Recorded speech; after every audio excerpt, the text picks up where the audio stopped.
Mistakes made in the past, muffling my mind like an ingenious riddle. Things I should have said, things I should have done, things I should have overlooked, moments I should have shared. How can I avoid dwelling on them when most of them stare me right in the face? Sometimes I feel as though the only solution is to start my life all over again. And I do mean that literally. Regrets? I have plenty. My cousin wrote that poem when I was about 6 years old and still living in London. A period in his existence that wasn't at all rosy. This poem reflected how he felt at the time. However, even though my cousin had completely embraced depression, he knew his life was in a state because of the decisions he made. A year later, he decided to do something about the state his life was in. He got a part-time job at a fast food joint where he worked 4 evenings a week after school. He started visiting the gym regularly, which caused him to lose 4 stones in 4 months, leaving him a stone from his ideal weight. 3 months after that, he met the love of his life at a friend's 18th birthday party. Yes, things were beginning to look good for him. So much so, he bought his first car at the end of that year. It was a red 1997 Frontera Jeep, which he began to drive legally 6 months later. I remember that day well. It was just after his A-level exams. He was pleased because he finally got to drive me around with a peace of mind. He decided to cruise around London and treat me with a day of entertainment sprinkled with junk food. He was young and he was playing loud music while driving, but he was not responsible for being crushed between a truck and a brick wall while in his car. It was no one's fault but the truck driver's. This isn't me aimlessly blaming someone. In fact, talking about this doesn't even make me angry. I'm just merely stating what happened. A couple of minutes after the crash, I was somehow able to crawl out of the car, or what was left of it anyway. It was then I saw it. A large demon that looked like some kind of mutant dragon. But that wasn't the strangest thing about the moment. Instead of feeling fear, I felt familiar with the predicament. In an instant, my real self and mission was unlocked. This wasn't good news for the demon that chose to show itself. Episode 1. Nia awoke in a very spacious and familiar looking room, well tucked in on the top of a metal framed bunk bed. There were 3 metal framed bunk beds in the room, 2 on the right hand side of the room and 1 on the left hand side behind the only door. He laid on the top bunk furthest away from the entrance/exit. All the other bunks were vacant and well laid in white bed sheets. Beside each bunk was a window that had drawn curtains, which had pretty flowers sewn on them. The curtains brightened up the room, which had grey painted walls. The room had very little furniture. In fact, other than the bunk beds and the 2 wooden tables, which were each surrounded by 4 plastic chairs, there was nothing else. He had on yellow shorts and a blue checkered shirt. It was when he noticed the shirt he had on that he realized why this room looked so familiar. This was the sick bay of Federal Government College Lagos, also known as Ijaniki. How the hell did I get here? Nee asked himself. He jumped down from the top bunk, and the room looked a little bigger. Nee went outside and found he was not mistaken. The sick bay was exactly how he remembered it. 2 unpainted bungalows linked with a square-shaped corridor, facilitating a sandy quadrangle with a cashew tree standing tall in its center. He went back inside the room and sat on a chair in an attempt to remember how he got there. The opening of the door soon interrupted his thoughts as I walked in. 5 feet 4 inches tall, with a dark-toned ebony-colored skin. Now 12 years old, I was dressed in a blue checkered shirt, neatly tucked into a clean pair of brown trousers, which I wore with a big buckled black belt. On my feet, I wore a pair of white socks along with a pair of well-polished sandals. Wearing my usual pair of glasses, I had a white plastic bag in my left hand. "You're up at last, that's good," I said, taking a seat beside him. "I bought your slippers. You left them on the field," I then said, handing the bag to him. Going along with me, trying to understand what was happening, Nee took the bag from me. He then took the slippers out and wore them on his bare feet. "Thanks." He stopped halfway in his verbal appreciation because he noticed there was something abnormal about his voice. It was prepubescent. He ran into the toilet to gargle in front of a mirror and saw an unfamiliar reflection, which was his own. The only familiar thing he saw was his light brown-colored skin. Everything else was so different. It was as if he was on an episode of Quantum Leap, a television series where a scientist travels through time helping people. Each time he arrived in a time zone, he took the form of a new person. The reflection of a fresh-faced 10-year-old who hadn't cut his hair for over 6 weeks seemed totally unfamiliar to Nee. "It must be a dream," said Nee to himself. He went back into the room, laid on the top bunk he was on previously, and tried to go back to sleep. "You're not dreaming," I said, now sitting at the edge of the bed he was lying on. Nee sat up and stared me right in the face. "Please tell me what is happening here," said Nee, trying so hard to preserve his sanity. "Why not? After all, that's what I'm here for," I replied casually. I then jumped down from Nee's bunk and made myself comfortable on the top bunk that was opposite his. "What's your name again?" asked Nee. "Tayo," I responded. "Why do I feel confused?" asked Nee. "Well, some people temporarily lose their sense of being when their true self begins to unlock," I explained. "Huh? You were playing touch football and got tackled hard, just at the moment when who you really are began to reconcile with who you have been placed as," I continued. "Huh? The world we live in has two major realms. The spirit realm, where heaven, hell, angels and demons reside, and the natural realm, where we currently reside. Angels and demons are constantly battling under a specific set of rules, governed by man's free will and God's permission, which is embedded in the reality that for every natural act, there is a spiritual connotation. This means behind every word, interaction, or decision, there's a battle between angels and demons," I continued. "Huh? Now, like with any rule-based platform, within this war, there are gray areas or loopholes, if you will, which take the form of fallen angels and demons that choose to physically manifest themselves in the natural realm, along with their mutant offspring." Offspring? Offspring that come about when they mate with humans or animals. Animals? Some demons are more animal than being, while others are just nasty. What does this have to do with me? 1 in 1,000 human beings are divine sleeper cell agents, known as saints. They are born like any regular human and live their lives accordingly, until God chooses to unlock their true selves, which is the perfect warrior capable of slaying any ungodly entity, which steps outside the spiritual realm to reap direct chaos in the natural realm. Your current disorientation is a symptom, which sometimes happens when one is unlocked. But once it passes, you will have total clarity with regards to who you are and what you're supposed to be doing, I explained. After Nee signed out, we used the path leading out of the sickbay. Nee's disorientation had begun to clear, and details in his head began to iron out, like how the dormitories are made up of 4 unpainted bungalows each, and the gutters around the school stank beyond belief. He even remembered fighting near the nastiest gutter, which was the one in front of the dining hall. It was his 5th night in school, and the fight was with a JS3 boy by the name of Bolaji. It was after a maths test that he knew he had failed, which in turn caused him to be in a foul mood. So much so, he didn't even stop to say hello to his crush at the time. He had almost reached the long path that would lead to his dormitory, when a dirty white shirt was thrown on his head. Now this shirt belonged to Bolaji, a boy who was about 5 foot 11 inches tall and weighed as much as the average sumo wrestler. A boy who used to sweat like a pig as well as look like one, and changed his shirt once every week. Even with this description, I think it would be hard for one to comprehend the horrific stench that came from this shirt, which was now on Nee's head. It smelled worse than the gutter near the dining hall, which was where Nee threw it in by sheer reflex. "Are you mad?" asked Bolaji, who had now begun to approach Nee. It was of course a rhetorical question, but that wasn't the reason why he didn't answer. Nee didn't answer because he was frozen with fear. By now, all his fellow classmates, both boys and girls, had finished their tests and were heading towards the dormitory area.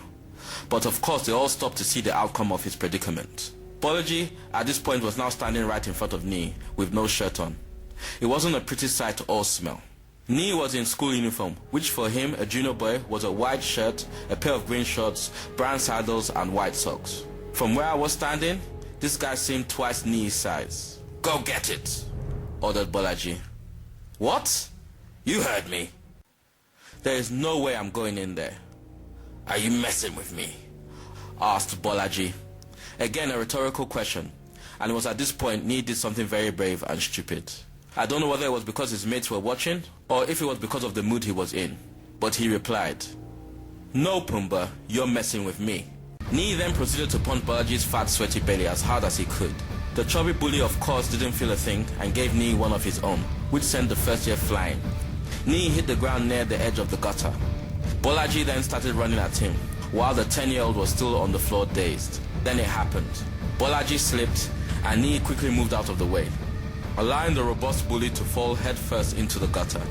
And to make things worse for him, everyone watching, including some of his classmates, started laughing. "Are you coming?" I asked, bringing him back to reality. I was at this point heading towards the left end of the path, where Moremi House was. Moremi House was the dormitory JS1 boys stayed in, and it was practically right in front of the sickbay. "There's water," I pointed out. The tap in front of Moremi House was gushing out water. This was a good thing, considering water flowed an average of 6 hours a day. Lucky for us, all our classmates had gone to evening prep. If not, we would have been faced with a stampede of 11-year-olds carrying empty buckets and kegs.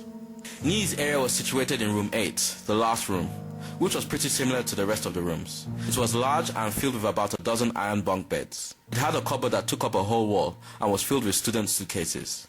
"Here it is, your term time home," I said, bringing out a bunch of keys hidden under the pillow of the top bunk, which was well laid. I then showed him his cupboard where he kept all his clothes, provisions, books and toiletries, as well as his bucket and 5-liter keg. "Before I forget, here's your wallet," I said, handing over a black leather-skinned wallet, which had 1,000 naira in it. "Pocket money?"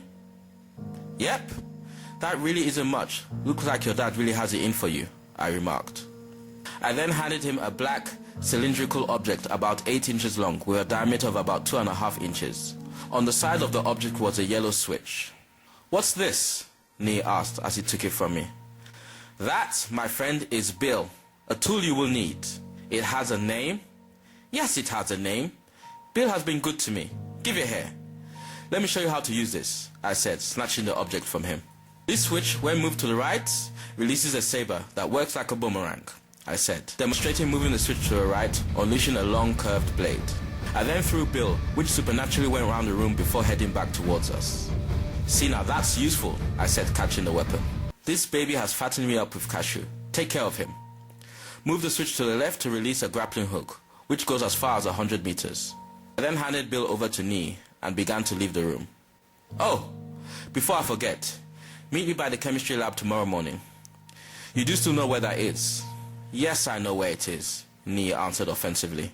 About 5 minutes after I left, Nee had a bath. After he dressed up in his full Jaja housewear, which was a blue checkered shirt along with brown chino trousers, Nee decided to take a walk, even though it was about 9 o'clock and very dark. He didn't follow the wide path. Instead, he jumped over the gutter that was about 10 meters away from the tap, onto a big sand field. This was the field he got knocked out on. It was right in front of Oduduwa House, the JS2 dormitory, which was on his left. "Ha! It's still there," Nee quietly laughed to himself, as he saw the warden's rundown Peugeot 504 parked in front of his house. The warden loved that car, and he used to work on it every day himself. He wasn't a cruel man, but at the same time he wasn't nice. One time, on the night before SS3 boys graduated, class of 93, just to get back at him, they took out the whole engine of his car. "Jaja boy, come here," yelled a senior, standing in front of Jaja House's front gate, the SS3 dormitory, as Nee walked past. He was of course talking to Nee. The SS3 boy called him Jaja boy because he didn't know his name, but went by the housewear he had on. It was something all senior boys did. He was of average height, about 5 feet 9 inches, a bit skinny and very dark. It was obvious he had just cut his hair, and even though he had a baby face, Nee could tell he was about 17. The boy was wearing a red towel with a white t-shirt over it, and was holding 2 metal buckets in his left hand. It was quite clear he wanted Nee to fetch water for him. "Could you please help me fetch these buckets?" asked the boy politely. "Sure, no problem," responded Nee, surprised by the way he was asked. A polite senior was a rare thing, which made Nee suspect he was a born-again Christian or something. The water tank in front of Jaja House was empty as usual, so he went to Danfodio, the SS2 dormitory next door, to fetch his water. "Thanks a lot, I really appreciate it," said the senior as he collected the 2 buckets of water. "What's your name?" "Nee." "You're a JS1 boy, aren't you?" "Yes, I am. I hope boarding house life isn't too hard for you." "Nothing I can't handle." "Good. Well, my name's Rotimi. If you need anything, I'm in room 3, and my class is SS3J, he informed, patting Nee on the head. Nee looked at his watch, and it was 9:45. The junior boy then quickly headed back to Moremi.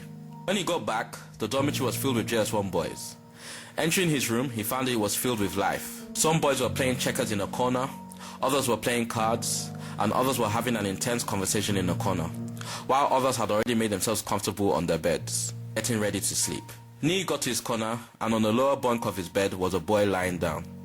He was a little shorter than him, crying his eyes out silently. He was still in his Moremi housewear, a yellow checkered shirt, although he had taken off his slippers. There was another boy sitting right beside him, taller than he was, but shorter than Nee. He was in Jaja houseware and wasn't as dark as the other boy. The boy in the Jaja houseware went by the name of Ajibola, and the other boy's name was Tokwe. Ajibola was trying to console Tokwe, but it didn't seem like he could cheer him up. "What's wrong with him?" Nii asked. "I can't understand, really. All that happened was a senior boy took his toilet roll. I mean, he said he would return it," explained Ajibola after taking Nii aside. It was obvious Ajibola didn't know how things worked in boarding house. When a senior said he was going to return something, most of the time he didn't. But still, toilet roll was nothing to cry about. Then again, toilet roll probably wasn't the reason why Tokwe was crying. Nii began to remember how it used to be for him during the first couple of nights. He used to try and hide the fact he was homesick until things began to get really hard for him. Even the slightest mishap led him to breaking down in tears. "It's best you leave him alone. He'll be okay in the morning," Nii advised as he made himself comfortable on his bed. At night, he couldn't sleep and ended up waking up about 4 in the morning. "Still here," Nii said to himself, getting out of bed. Part of him still thought that everything that happened to him the day before was a dream. By the time the rest of the dormitory was woken up at 6 in the morning, he had done his chores, washed all the dirty clothes he could find in his suitcase, bathed and dressed up. Nii didn't wear his white school uniform shirt, for he didn't normally wear that until he was ready to leave the dormitory. Instead of his white shirt, he wore a white t-shirt, along with his green school uniform shorts, white socks and brown sandals. The dormitory was most of the time woken up by the housemaster, who would come into the dormitory every morning to tell anyone he sees awake to bang the pole with a stick. The sound those poles used to make when hit was so irritating it caused me to have pain in the pit of my stomach. Unfortunately for Nii, that particular morning he was told to hit the pole. The housemaster then went around the dormitory and flogged boys who were still on their beds. Soon enough, boys were running all over the place, some to have a bath, others to do their chores. Nii went back to his room to get something to eat. His bunkmate was awake with a red plastic bucket in his hand, crying. "What's wrong?" Nii asked, now getting concerned. For Nii thought if this guy kept this up, he might have a nervous breakdown by the end of the week. "It's my portion. Uma made me a toilet washer," Tokwe stuttered out, before breaking down further into tears. Now, most JS1 boys would have deemed this as pathetic, but Nii couldn't help feeling sorry for the guy. So he went to room 1, where his house captain slept. The house captain, like every other prefect to make a mark in a junior boy's life, was an SS3 boy. In Ejaniki, every year, a group of SS3 students were picked to be prefects. All students chosen to be prefects were normally A-grade students.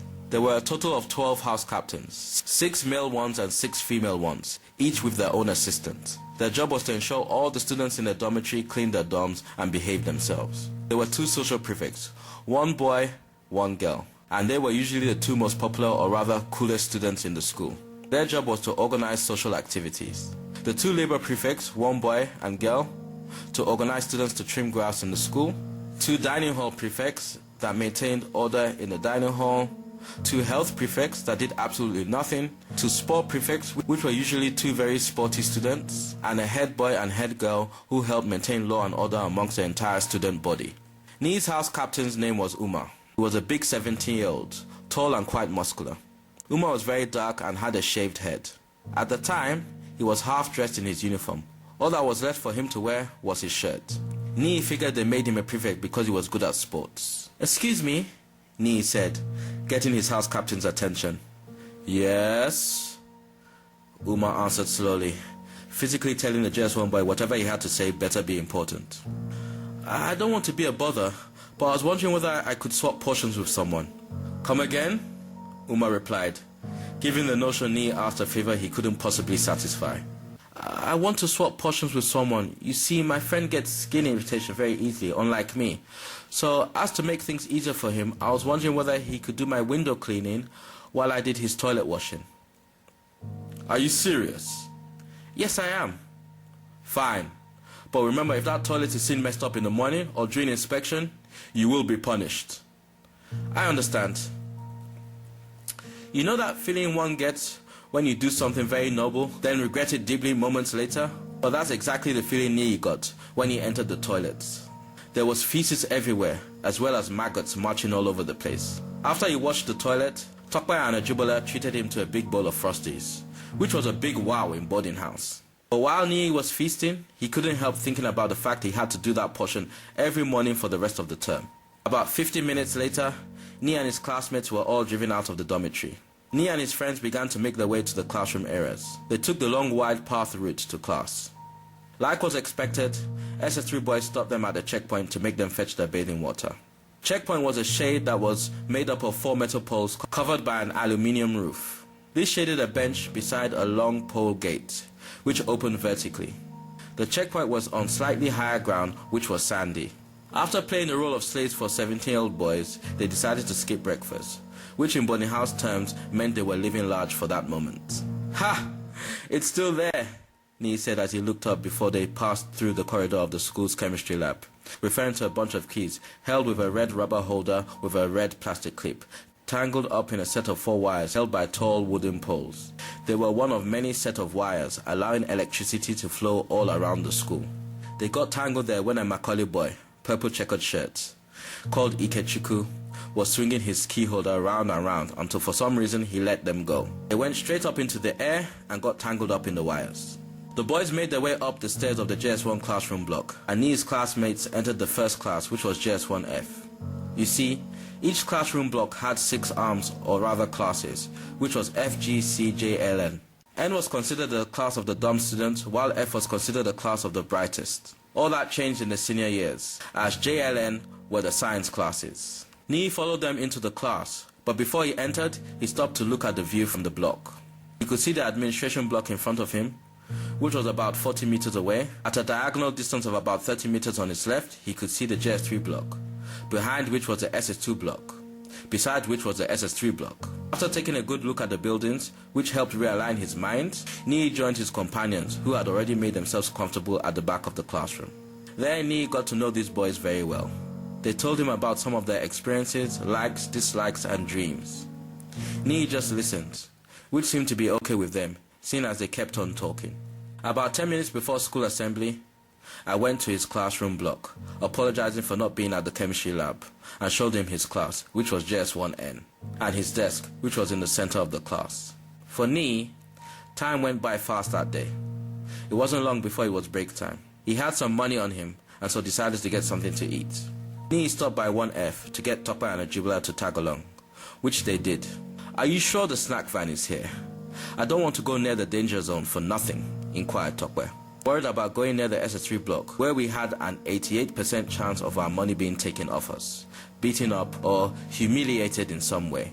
You see, every school day, at about 10:30 in the morning, a blue van, covered with pictures of ice cream and pastry snacks, would park on a big sand field in front of the left end of the SS3 classroom block to sell snacks to the students. This meant junior boys had to pass by the SS3 block to get to the van. They stopped by the home economics lab because Ajibula wanted to get some money from his guardian, who worked in the department. Topper and Nee waited outside. Oh look, a monkey swung by, Nee said, looking at the forest in front of the SS1 block. Topper, on the other hand, was in a world of his own. He didn't even take any notice of what his friend said or did, because he was busy staring at a girl sitting on her own, on a concrete bench near the economics block, reading a book. She was a junior girl. I could tell because she was wearing a pinafore. She looked like she was our age, or at most a year older. She had light skin and long black hair that she packed to the back. All in all, she was quite pretty. Topper, on the other hand, thought she was beautiful. Nee could see it in his eyes. Why don't you go talk to her? Talk to who? Topper asked, trying to pretend he didn't know what Nee was talking about. The girl you're drooling over. Talk to her. I'm sure she's friendly, Nee said, trying to encourage him to take a chance. Ajibula then came out and was ready to get something to eat. What would I say? I don't know. Anything. Don't do it. She'll think you're Raz, teased Ajibula, who found the whole scenario amusing. You're not helping, Nee said, jokingly pushing Ajibula away. Tell you what, all 3 of us should go, Nee then suggested. Topper didn't approve of the suggestion, but he didn't disapprove of it either. Ajibula didn't really care what they did, so long as they got to the snack van eventually. So all 3 boys approached her. Hi there, Nee greeted. Hello, she replied. You don't mind if we keep you company? No, not at all, she answered, a bit surprised at the request. My name's Nee, he said, bringing out his hand to shake hers. I'm Rebecca, she said, obliging the gesture. These are my friends, Ajibula and Topper. Nice to meet you all. By now she had put her book aside. Nee then nudged Topper to get him to say something. So, Rebecca, what class are you in? Asked Topper nervously. I'm in JS1J. Really? Funny, I haven't noticed you around, contributed Ajibola, prolonging the conversation, noticing Tokwe was lost for words. That's probably because I'm a day student. Interesting. I take it you live nearby, Ni added, at the same time still getting Tokwe to say something by nudging him. Actually, I don't. I live all the way in Ikeja. My overprotective father wanted to make me a day student anyway. Not that I'm complaining. I don't think I could survive boarding house. Sure you could. It's not as bad as people make it out to be, said Tokwe finally. Why are you sitting all by yourself? Ajibola asked, at this point nudging Ni because he wanted to go and get something to eat. I was with some friends, but they ran off somewhere to start some mischief. We were thinking of going to get something to eat. Care to join us? Ni asked, yielding to Ajibola's impatience. Why not? She said, getting up from her seat. At this point, Ni could tell Rebecca was different from the other girls. For not many JS1 girls would walk with 3 boys her age as if she was one of the lads. It wasn't like she was a tomboy or anything. She just was friendly. By the time we got to the snack van, we were all laughing together. Even Tokwe was feeling comfortable in her company. Rebecca, you buy all the ice cream. You're a girl. Senior boys won't tax you. Okay, Ni, but I get a meat pie with my ice cream, courtesy of you. Deal. After Rebecca returned with the snacks, each of them thanked her as they received their ice cream. They started back to our classroom block, feeling pretty clever with themselves. Then, without warning, they were intercepted by BMW, a group of 4 SS3 boys. Built for brothers you don't mess with. They were a group of black boys, who even bullied their classmates. There was Gbadebo. He was about 5 feet 8 inches, very hefty and dark with a fade haircut. Another member was Dyer. He was about 6 feet, quite light and slim, with a low haircut that seemed to be fresh from the barber. Then there was the giant of the group, Chukwudi, who was about 6 feet 6 inches, very muscular and very dark. His hair was a lot. In fact, it seemed like he was growing an afro. Then there was the leader of the group, Motukwe.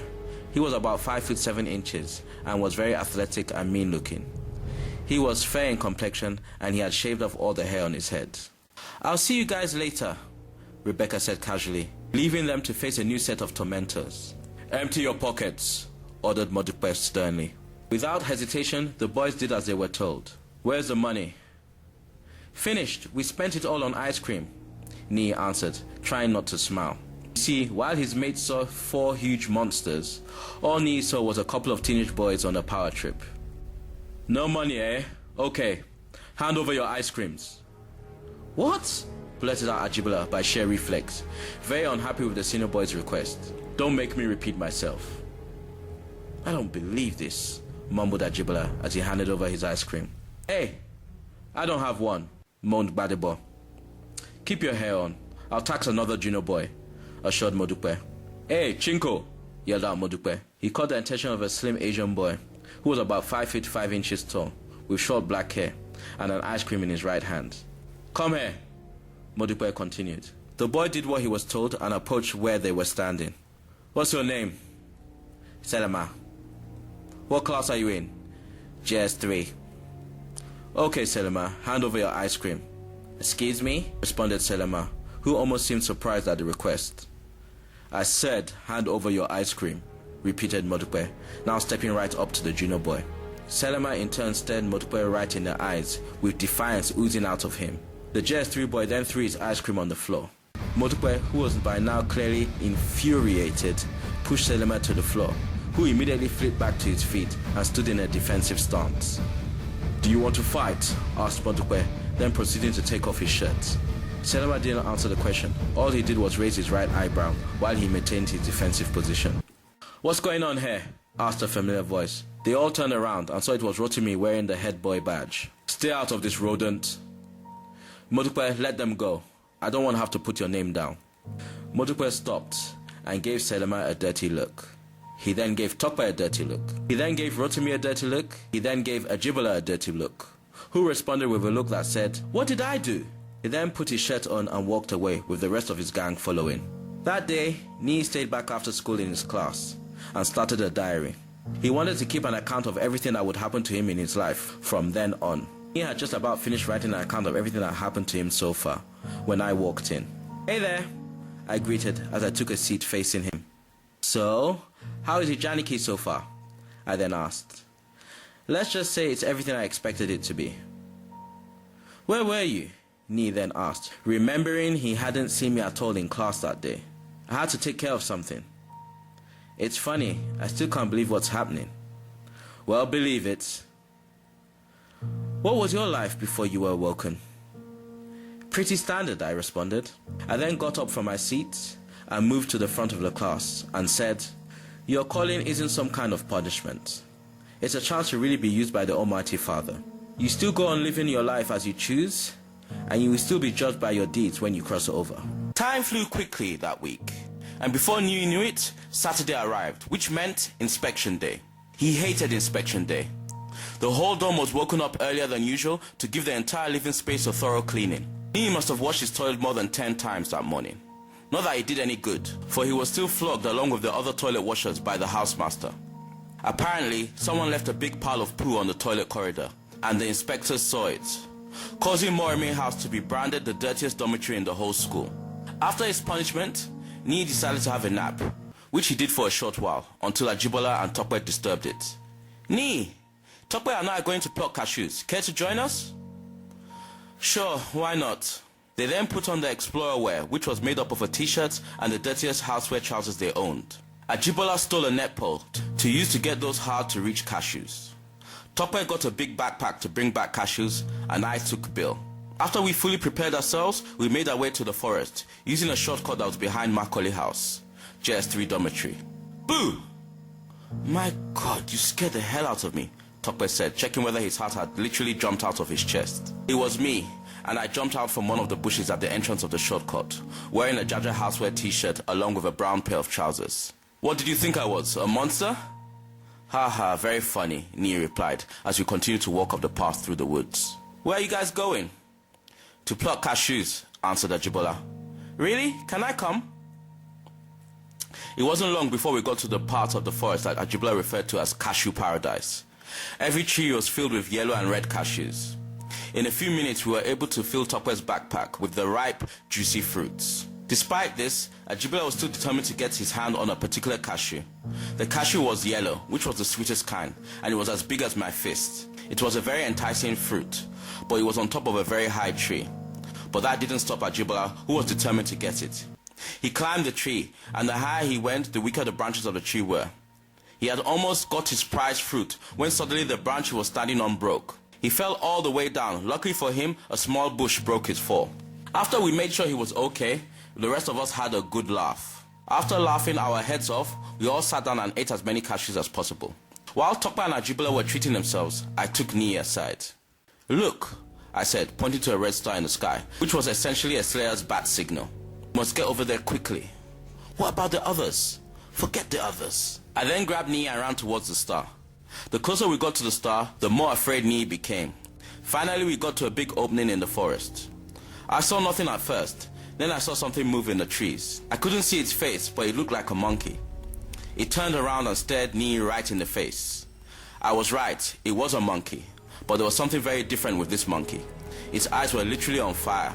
Plus, it had long, sharp claws and fangs. Nii was scared before, but at this point he was terrified. Without warning, the monkey jumped right at us. We both rolled out of the way, heading in opposite directions.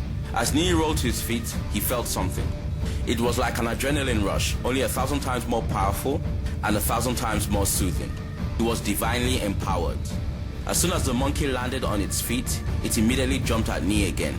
Like some kind of reflex action, Nii leaped about 100 meters into the air, catching the branch of a tree, swinging around it, letting go, executing a series of flips, and then landing on the branch of another tree. The monkey followed. Without thinking, Nii began to move from tree to tree with immense agility. It was amazing. Not even a monkey could keep up with him. This particular monkey, however, did. No matter where Nii went, whatever he did, that monkey was still behind him. Nii's agility was amazing, but his precision wasn't flawless. He slipped and fell, landing on his back first. The pain for him was unbearable, so much so he screamed. He would have definitely broken it if he weren't almost invulnerable. The monkey pounced at him, ready to tear him into pieces. Without thinking, he quickly brought out Bill from his pocket and shot out its grappling hook, which went through the monkey's head and pinned it to a tree. The monkey in turn tore its own head off to get free and then ran off. All that was left pinned to the tree was its lifeless head. Soon afterwards, I came running through the woods to where Nii was lying. "Did you kill it?" I asked. "I don't think so. The rest of it ran off." I then helped Nii up and retrieved Bill's grappling hook. We both then ran in the direction of the headless monkey, following its trail of blood, which went right up to the school wall. "Hey there," greeted the voice. It was Selema in his Oduduwa sportswear, red t-shirt and green shorts, and a classmate of his who was about my size, a bit lighter, wearing a Danfodio sportswear, green t-shirt and green shorts. Their presence stopped us from going over the wall. "Hello," Nii greeted, not very sure why he and I hadn't gone over the wall to continue our chase. All he knew was I didn't go, so he didn't go. "Are you guys plucking cashews also?" "Yes, we are, but we seem to have lost our friends," Nii replied, trying too hard not to look suspicious. "Don't mind if we two join you?" "No, not at all. It's just that we're going back to our dorm right now." Before Nii could go any further with his excuse, something startled all of us. It was Rotimi who climbed over the wall from the outside and jumped to where we were all standing. I immediately assumed he was breaking bounds, which would have been a big surprise considering he was the head boy. But then again, he was wearing his school uniform, which is the last thing any student breaking bounds would have done. "Wow, Rotimi, I never knew you had it in you," said Selema's friend, who was more impressed than surprised. "Hold that thought. I have a permission slip from the principal herself," he said, waving a piece of paper in front of us all. We then all got another startle as the BMW crew also jumped over the wall. "All junior boys kneel down," ordered Motukwe, who was dressed in complete mufti like the rest of his gang members. Selema hesitated at first but obeyed. The rest of us knelt down immediately we were told to. "What have they done now?" asked Rotimi. "I don't think you should be starting with me. We just saw you scale into school. We could beat the crap out of you and say you were resisting while we were trying to drag you to the vice principal's house to report your terrible deed." "It would be your word against mine. Besides, I have a permission slip." "What permission slip?" Motukwe asked as he snatched the permission slip from Rotimi's hand and tore it into tiny pieces. He then punched Rotimi hard in the stomach. Our head boy at the time fell to the floor. Motukwe then started to kick him hard continuously, giving him no chance to get up. It was horrible. At one point, Nii couldn't take it anymore. He didn't care if he drew attention to himself. He just needed to stop this. But Selema beat him to it. He rose to his feet and executed a perfect flying kick, which pushed Motukwe off Rotimi, taking him to the floor. Selema landed on his feet and went into a kung fu stance. Motukwe clumsily got to his feet and charged at Selema, who moved out of the way and kicked him into the wall. The other gang members then began to attack him. Selema was brilliant. Watching him fight was better than watching an old Jackie Chan movie. It was obvious he learned some form of martial arts. The fight lasted about 2 minutes, and the 4 SS3 boys didn't touch him once. Eventually, they stopped and ran off. "Now that's impressive," I commented, getting to my feet. We headed towards Rotimi, who was still on the floor coughing. "Are you okay?" Nii asked, helping him up. "I'll be fine." "Are you sure?" "I'm fine," yelled Rotimi, then walking off quickly. "Don't worry about it. His pride is hurt. He'll be okay," I said, patting Nii on the shoulder. "You, my friend, I'm going to sponsor all day in the talk shop," I then said, turning to Selema. "Where did you learn to fight like that?" asked Nii. "At a dojo near my house in America. I've been training since I was 6. "How come you came to school here?" I asked. "I got into a lot of trouble, and schooling here is some sort of punishment.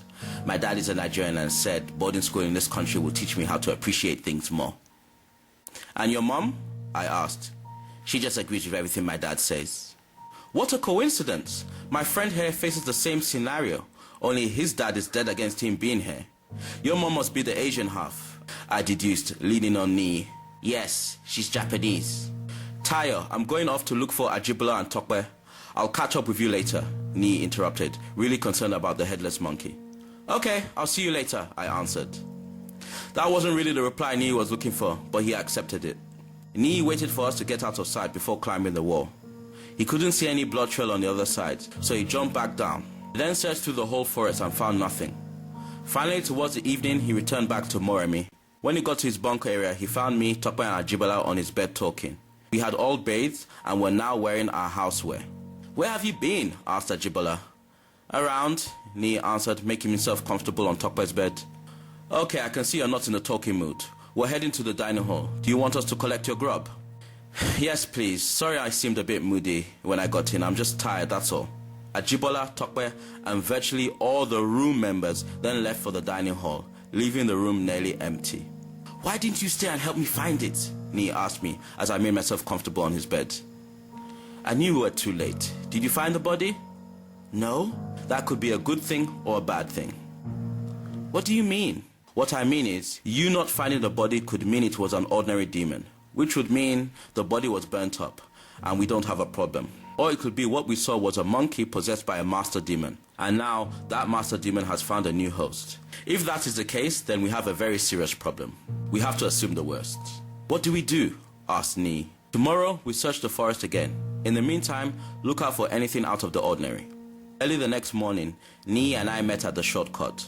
We searched the whole forest thoroughly for more than 10 hours. Luckily for us, I brought some snacks along.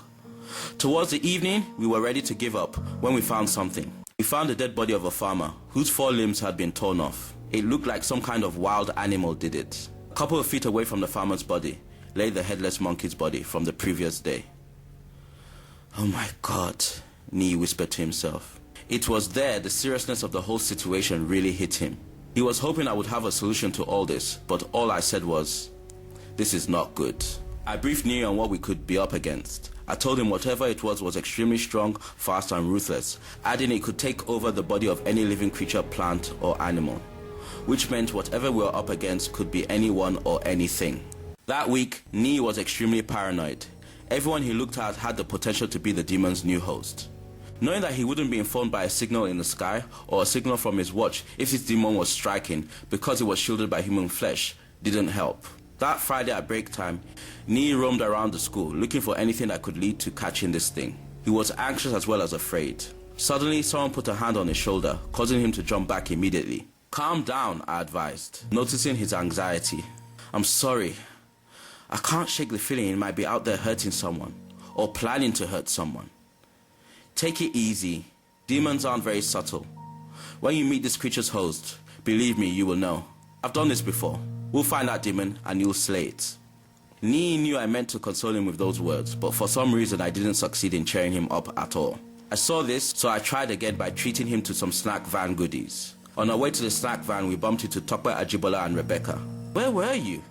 We were looking all over for you, asked Rebecca, who had also been noticing Nee's mood that week and was clearly concerned.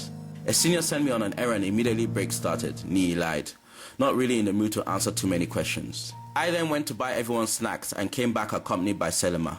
We all then went to eat our snacks under a tree in front of the SS1 classroom block. There we ate and talked. After a while, Nee began to feel relaxed. Then, without warning, Daya and Chukwudi came out of nowhere and grabbed Selima from the floor, roughed him up a bit and then tied him to the tree. Then, along with Badebo, they proceeded to bombard him with kicks and punches until his face was red and swollen. Motukwe then came out from his hiding place, clapping his hands gleefully that his juvenile plan worked successfully. He then approached the rest of us. Ajibola, Tokwe and Rebecca were very scared. Nee and I, however, weren't really in the mood for this, at all.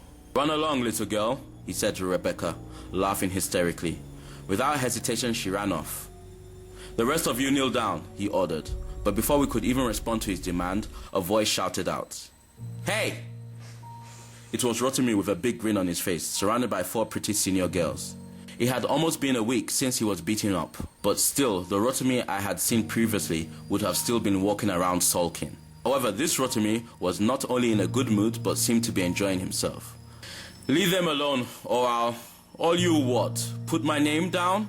Interrupted Motukwe, trying to make the head boy think back to the weekend that had just passed, while his gang began to laugh their heads off. No, if you don't leave them alone, I may have to beat the nonsense out of you, warned Rotimi.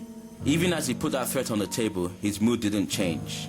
Motukwe and the rest of his gang began to laugh even harder. I wanted to laugh as well, but Nee's elbow in my side halted that. Rotimi walked up to Motukwe and sarcastically laughed along with him. Then suddenly, without notice, Rotimi executed a perfect roundhouse kick that hit Motukwe right in the face and took him straight to the floor. Motukwe on the floor was dazed for about 5 seconds, and before he could even make his way to his feet, Rotimi used the heel of his foot to dig into Motukwe's stomach. Motukwe went straight back to the floor, rolling in pain. Despite this, Rotimi held Motukwe to his feet, holding him by the head, and used his left knee to hit him in the stomach continuously, until Motukwe was in so much pain he was unable to shout. Rotimi, still with a grin on his face, threw Motukwe aside and faced the other gang members. Come on, don't be such a bunch of wimps. Join in. These words from Rotimi provoked the other gang members, who were formerly in shock, causing them to all attack him at once. Rotimi beat them all up mercilessly. The way he beat them up was like he was stronger than 3 of them combined. It was as though they couldn't beat him up, even if he wanted them to. By the time he finished with them, they couldn't even run away. They had to limp to get away. After all that, Rotimi turned to us, still with a grin on his face, and said, "Have a nice day." He then walked off with the pretty girls he came with, who were clearly impressed by what they saw. "What's wrong with this picture?" I asked quietly. "Everything," Nii replied, still astonished by what he had just seen. Rotimi, who couldn't even take motorpay last weekend, just beat up the entire BMW crew without breaking a sweat. And let's not forget the personality change. Nii, my friend, I think we've just found the new host. Nii and I began to take turns following Rotimi. During the first week of Nii surveying the head boy, it seemed whatever possessed him was doing more good than harm. Rotimi wasn't at all uptight anymore. In fact, he was very popular with his peers, especially with the girls. He was more active in sports, particularly in rugby and football. He used his post as head boy to organize social events every weekend, which livened up the whole school. He even got the school to let students who broke the rules trim the grass rather than get suspended or expelled, which meant no more labor for the rest of us. After a while, Nii began to think we were suspecting the wrong guy. Until one day after school, Rotimi and his classmate Temba were forced to wait in the chemistry lab, because Rotimi had apparently told Temba all the answers to a chemistry test their class had that day. Mr. Uka, the chemistry teacher, a very strict man, went to get his hands on some sticks to flog the boys with. Mr. Uka was a tall, skinny man who seemed to enjoy beating students. I'm not just saying this because he used to beat students every opportunity he got. No. I'm saying this because of the smile that usually appeared on his face while he beat students like they were animals. After a while, he returned with a large stick and flogged Temba, who, as big as he was, cried like a baby before running out of the laboratory. And who could blame him? Mr. Uka really hit him hard all over his back. "You, my friend, will receive double because you are the head boy and are supposed to set the example everyone should follow," Mr. Uka said to Rotimi as he straightened his stick. Then, Mr. Uka hit Rotimi as hard as he could to get the teenage boy begging for mercy. But his stick broke on Rotimi's back, and there was no beg for mercy. Instead, with a sudden movement, Rotimi thrust his hand into Mr. Uka's chest and ripped out the teacher's heart, causing the academic sadist to drop dead immediately. Nii couldn't believe what had just happened, and without thinking, he wanted to run into the laboratory to see if Mr. Uka was alright. But someone pulled him back into the dark corner. It was me. Nii was filled with shock, fear and panic all at once. "Calm down, he's dead. There's nothing we can do for him," I said, then dragging Nii to the JS2 classroom block. There I sat him down and shared everything. I wasn't sure before, but now I'm certain Rotimi is possessed by the demon known as Kuma, a demon that feeds off one's anger. We have to do something right now. You're right, but first we have to lure it out of Rotimi's body. While it has possession over a human body, you're powerless against it. How are we gonna do that? Name calling. Call it a second thought. All demons hate to be called that. It's a term used to refer to demons that are half human, like vampires, werewolves, and basic monsters. Calling demons a second thought is a cross between telling a fat man he's fat and telling an insecure straight man he's gay. It will anger the demon in Rotimi and force it to reveal itself in its true form, while in a weakened state. But we have to do this before Rotimi kills any more people. Once he kills 4 more people, the demon will gain full control over Rotimi, and once that happens, the demon will be very powerful. Even when in its true form, defeating it will be near impossible. "If you knew all this, why didn't you do something before it killed Mr. Uka?" Nii asked angrily, unable to see the point of my actions. 1, because I wasn't sure what we were dealing with, and 2, because we need to take out this demon without anyone knowing for sure it even exists, I replied, not at all angry at the tone Nii used to question me. "I think it's a bit too late for secrecy. People are going to see Mr. Uka's body in the laboratory and know something's up. No one's going to find the body because Kuma has already disintegrated it." "Can Rotimi be saved?" Nii asked quietly, now beginning to calm down. "We lost Rotimi the moment he killed Mr. Uka. Kuma may have used its power to kill, but only because Rotimi allowed it to. Rotimi has allowed his anger to consume him and is subconsciously paying for it with his soul." I then got up from the desk I was sitting on and went to face the window, before continuing. "Tonight there is a party outside school and every SS3 student will be there. On the sandfield, before Rotimi climbs the wall to break bounds, we must end this." That night, Nii waited for Rotimi at the sandfield, while I followed him, ready to inform Nii via his watch of what plan to use. If Rotimi broke bounds alone, Nii would have to use plan A, which was to lure out the demon and slay it in the sandfield. If he broke bounds with a group of friends, Nee would have to follow him to the party, wait for the right opportunity to lure out Kuma and slay the demon. Whatever plan Nee used, he had to make sure he either cut the demon's head off or cut out its heart. I advised him to do both. Before Nee knew it, he got the signal for me to use plan A. Immediately, Nee got the signal, sighted Rotimi from a distance wearing a pair of dark brown jeans and a pair of black shoes with a white long-sleeved shirt, approaching the school wall. Nee's heart began to race. It was time. The newly activated slayer ran up to Rotimi but said and did nothing. "Hey there," Rotimi greeted casually. "Hi," Nee replied, still gathering courage to provoke the demon within the head boy. "Nice night." "Yes, very nice." "Well, I best be on my way. I'll see you later." The prefect then began to walk away from Nee. At that moment, the junior boy knew he had to do something. So finally, out of sheer pressure, he shouted, "I can't let you leave, second thoughts." Rotimi immediately stopped and turned to face him. His eyes were literally on fire, just as they were before he killed Mr. Uka. "What did you call me?" he asked in a deep demonic voice. It was very clear at that point Kuma was in control. While Nee was about to go one-on-one with a master demon for the first time, another problem had already developed. Right after I had signaled Nee about Rotimi's arrival, Selema came running at me with bad news. "Have you seen Rotimi? He's in serious trouble. BMW are planning to give him a serious beating. They are already dressed up like ninjas and are all holding baseball bats," panted Selema. And sure enough, as he spoke, I saw all 4 gang members dressed in black ninja wear, all wearing masks, except Modupe, holding baseball bats, heading straight for the shortcut. I, seeing this, began to signal to Nee to switch to plan B. But it was too late. He had already begun to engage Kuma in hand-to-hand combat. Hand-to-hand combat that he was losing. For as long as Kuma was in Rotimi's body, he couldn't be fully empowered. All he had was agility, which he used to avoid being hit by the possessed prefect for as long as was possible. Then things began to go so wrong. The BMW crew arrived. "Rodent!" cried out Modupe, hitting Rotimi on the back with a lot of force. The hit didn't even budge Rotimi, who was now backing Modupe. The fire in his eyes extinguished before he retaliated. He turned around with a slap which flung his attacker violently to the ground. Modupe was still alive when he hit the ground, but he couldn't move. "Don't try to move," I quietly advised, approaching the injured teenager. I and Selma had followed BMW to the sandfields. "The rest of you, get out of here!" I then screamed at the rest of the gang members, who, beginning to see the seriousness of the whole situation, began to run back to the shortcut. Rotimi's eyes lit up into flames again, and in a blink of an eye, he leaped right in front of them. "Why start something you can't finish?" he asked in his demonic voice. The rest of the BMW crew, who were now very scared, began to frantically swing their bats at him. Rotimi was quick, strong, and ruthless, and in a couple of seconds, he literally tore them into pieces with his bare hands. There was blood and body parts everywhere. Kuma now needed only one more kill to gain full control of his host. Rotimi, after finishing off his victims, turned to where Modupe was still lying with me sitting by his side, and pounced at him like a wild animal. Nee intercepted his attack by nudging him in mid-air, which in turn knocked him down to the floor. Rotimi, with a fully enraged demon inside of him, immediately flipped up from the floor. He then grabbed and flung Nee into the wall. He didn't stop there. He then picked up the junior boy, raised him into the air, and slammed him back first onto the ground.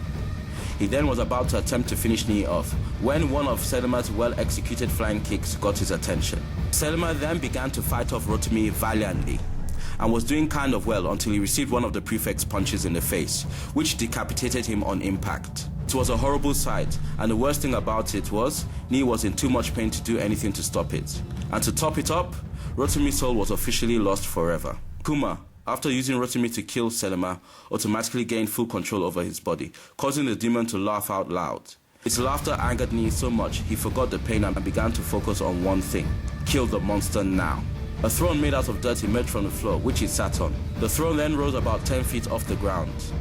Nee had now got up to his feet and was truly ready to end this. Kuma continued to laugh. 12 9-foot-tall humanoids made out of solid stone emerged aggressively from the ground and surrounded the junior boy. Nee was not at all afraid and was still very much focused. The stone men began to attack him, and Nee knew he couldn't afford to get hit even once by these creatures, so he made sure he didn't. That night, his agility gift from empowerment was put to the test. No matter how hard they tried, all 12 of the demons couldn't even touch him. It got so confusing for them, they began to hit and destroy each other until there was only one rock creature left. By then, Nee was fully empowered. So much so, his eyes were lit up with pure white energy. The last stone man ran at Nee, who didn't move. When the demon got close enough, the junior boy shattered it with the hardest punch he had ever thrown. All through the fight, Kuma was laughing. "Come down and face me, you second thought," Nee challenged. Kuma, insulted by his words, didn't hide its anger. As it jumped down from its throne, it shed Rotimi's body, revealing a big, ugly, and vicious-looking creature. It was black in color and had the body of an ape along with sharp claws, the tail of an alligator, and the head of a deformed lizard. Immediately its feet touched the floor, it began to swing its tail at Nee, which he avoided mainly with the use of back and front flips, until he got careless and ended up being struck down to the ground. Kuma immediately pounced at him, ready to shred him to pieces. Nee rolled out of its way, brought out Bill, unleashed his saber and threw it at the demon. Bill beheaded Kuma before the demon even hit the ground. Seconds later, its body burnt up.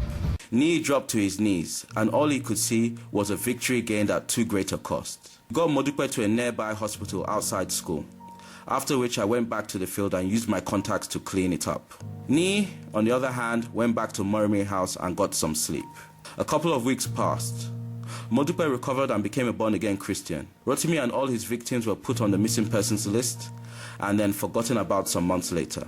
Nee went into mourning for Selima, Rotimi and the 3 BMW members who were killed. "At the end of the day, eternity ensures we all get what we deserve," I told him one afternoon. Nee's mourning didn't last long, for before he knew it, he was once again going head-to-head with forces of evil. Towards the Christmas period, which followed the Kuma confrontation, we were faced with another problem. The chief of a cult who dwelled near the school was in need of 12 youthful heads to offer to his god. A close encounter between some students and a couple of headhunters put the school on alert. Ejike, a tall, light-skinned SS1 boy who was about 50 pounds overweight, broke bounds with 3 of his friends. After a night filled with girls, parties and suya, the boys began to make their way back to school. They were only 400 meters away from the school wall when Ejike noticed 3 men dressed in red KKK-looking outfits, each holding machetes following them. The boys took no chances and began to run for the wall, and the men in red began to run after them. This really began to scare the boys, which caused them to run even faster. Ejike's comrades were more athletic than he was, which meant they were faster, plus their fare widened the gap. They touched the high school wall only twice to get over it, but Ejike slipped. He looked back, and the men in red were not slowing down. Ejike quickly gained momentum and clumsily made his way over the wall. As Ejike landed on school soil, he heard the men's machetes hitting the wall on the opposite side. They had just missed him. After the story of this encounter spread around the school, no one dared to break bounds until the end of term. This wasn't good for the chief of the cult, for he needed student heads because they were the exact kind of youthful heads he needed. Why? I do not know.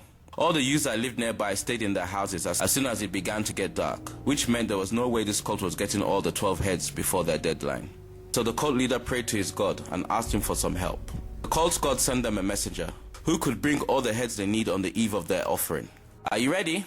I asked, excited about the mission we're about to undertake. You see, the messenger the cult's god sent was actually some kind of demon that was going to enter the school and slaughter students until all 12 heads were attained. Then after would return to slaughter some more students just to feed. 3 nights before the offering, Nia and I set off to slay the messenger and destroy the cult's temple, so they won't be able to call on any more demons. I, through my contacts, got my hands on some explosives, which were to be used on the temple. "Cool outfits. You two look like members of a SWAT team," commented Ajibala as he entered my corner unexpectedly, noticing our attire. We had on a black tracksuit-like outfit that wasn't at all baggy or tight, with black running shoes and a pair of gym gloves to match. Over our suits we had on black bulletproof-like vests, with which we wore black baseball caps. I had my cap on back to front with a pair of sunglasses. "Where are you guys going? Don't tell me you're planning to break bounds. You do know this is a dangerous time of year to be doing this." "Don't worry, Ajibs. We can take care of ourselves," Nia assured him.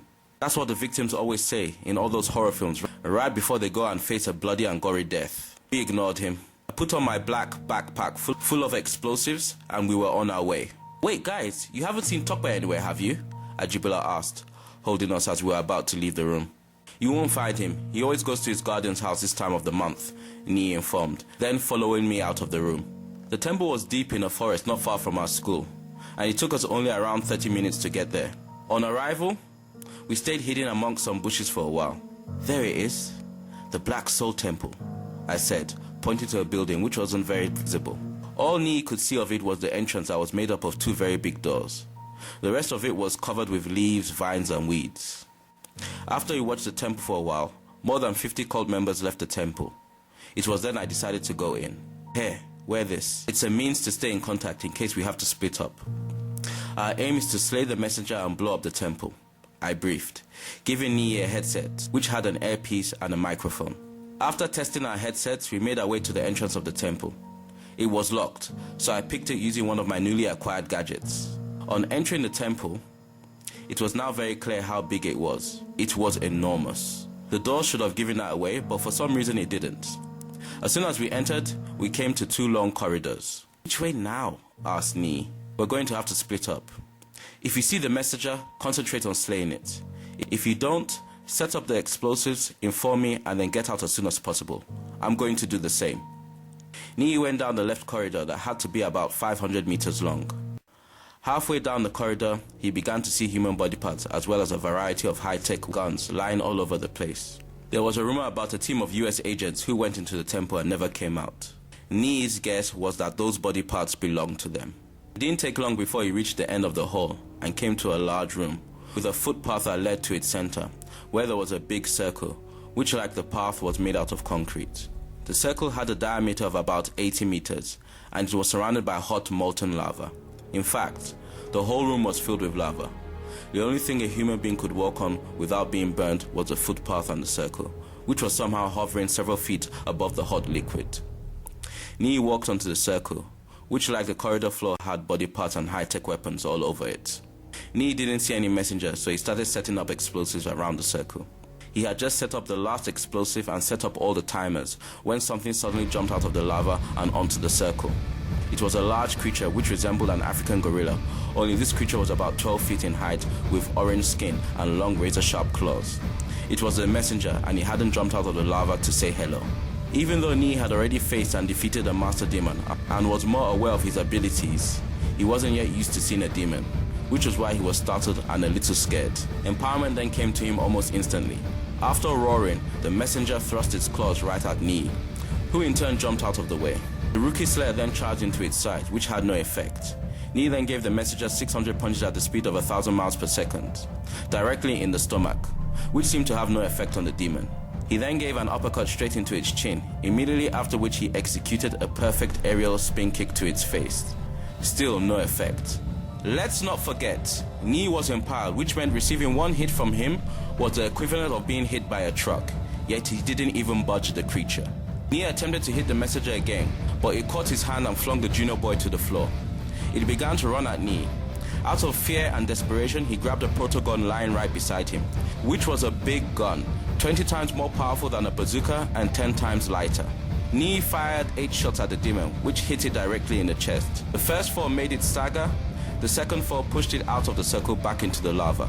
As Nii got to his feet, he could hear me in his earpiece, shouting, "Nii, the bombs are set. You have less than 2 minutes to get out of here." That was by my time. Nii had already set his up. His fight with the messenger had made him forget about the bombs. He actually had only 40 seconds. Nii ran towards a path leading to the way he came in. The messenger jumped out of the lava, landing purposely in his way. However, Nii didn't stop. He just rolled through the gap in between the monster's legs and continued running. The demon followed. After running about 200 meters, he looked back and saw the messenger was no longer chasing him. Instead, a raging cloud of flames with a wave of lava was now in pursuit. At that point, saying Nii was scared would have been an understatement. The rookie slayer began to run much faster. As Nii ran out of the temple, it blew up, and the explosion threw him a couple of meters away from it. Before Nii could get himself together, the messenger jumped right out of the flames and straight at him.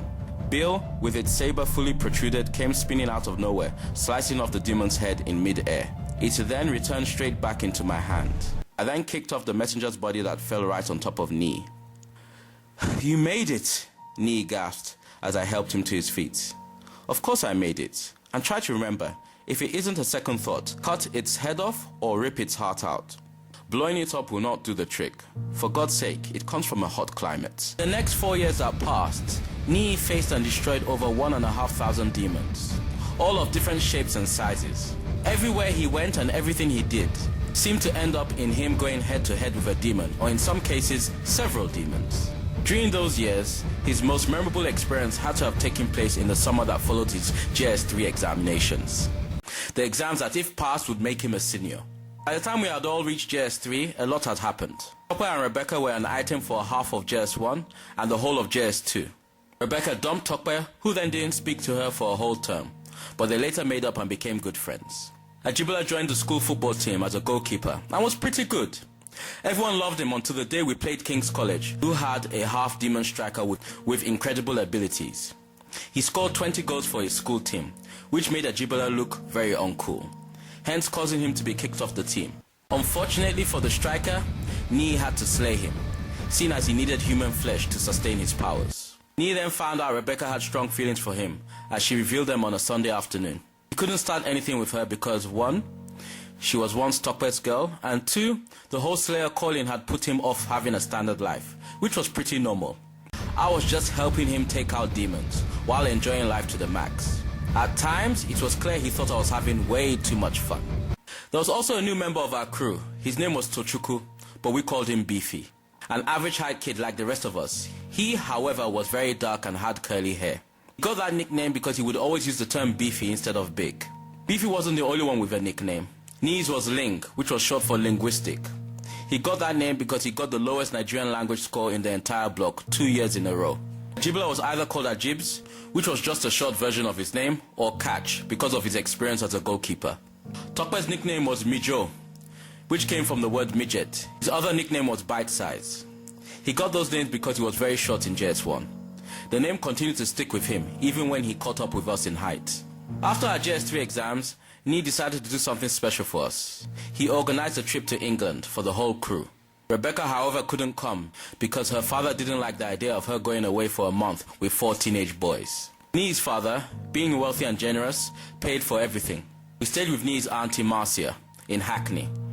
She was his dad's younger sister, and at the same time she was a gorgeous 36-year-old, and she knew it. Tall and slim with long black hair, brown eyes and all the essential necessities, if you know what I mean. The crew of course noticed this and didn't hide the fact as soon as we began chatting in our room. Nii's auntie had the face and body of a supermodel, along with the cooking skills of a crippled orangutan. His auntie couldn't cook to save her life, and the sad thing was she was totally oblivious to this fact. And believe me when I say she went out of her way to treat us to the torture, which was her home-cooked meals. The night we arrived, she greeted us with one of her specialties, yam porridge. She called it a welcome gift. We saw it as a punishment. Well, most of us anyway. You see, entering our early teens, Tokwe developed a high metabolism, which meant he could eat anything that was edible in large quantities. The very next day, we began to enjoy ourselves. We relaxed and had a swell time at the video arcades, went shopping, and Tochukwu, being the womanizer that he was, got us all invited to a girl's midnight summer party. Her name was Sandra. She was our age, tall, slim, with short brown hair, tan-skinned, and brown eyes. It was obvious she came from an upper-class background. In order to make an impression, we all wore matching black designer suits. We all looked very smart, and all of us walking into the party at the same time made quite an impression.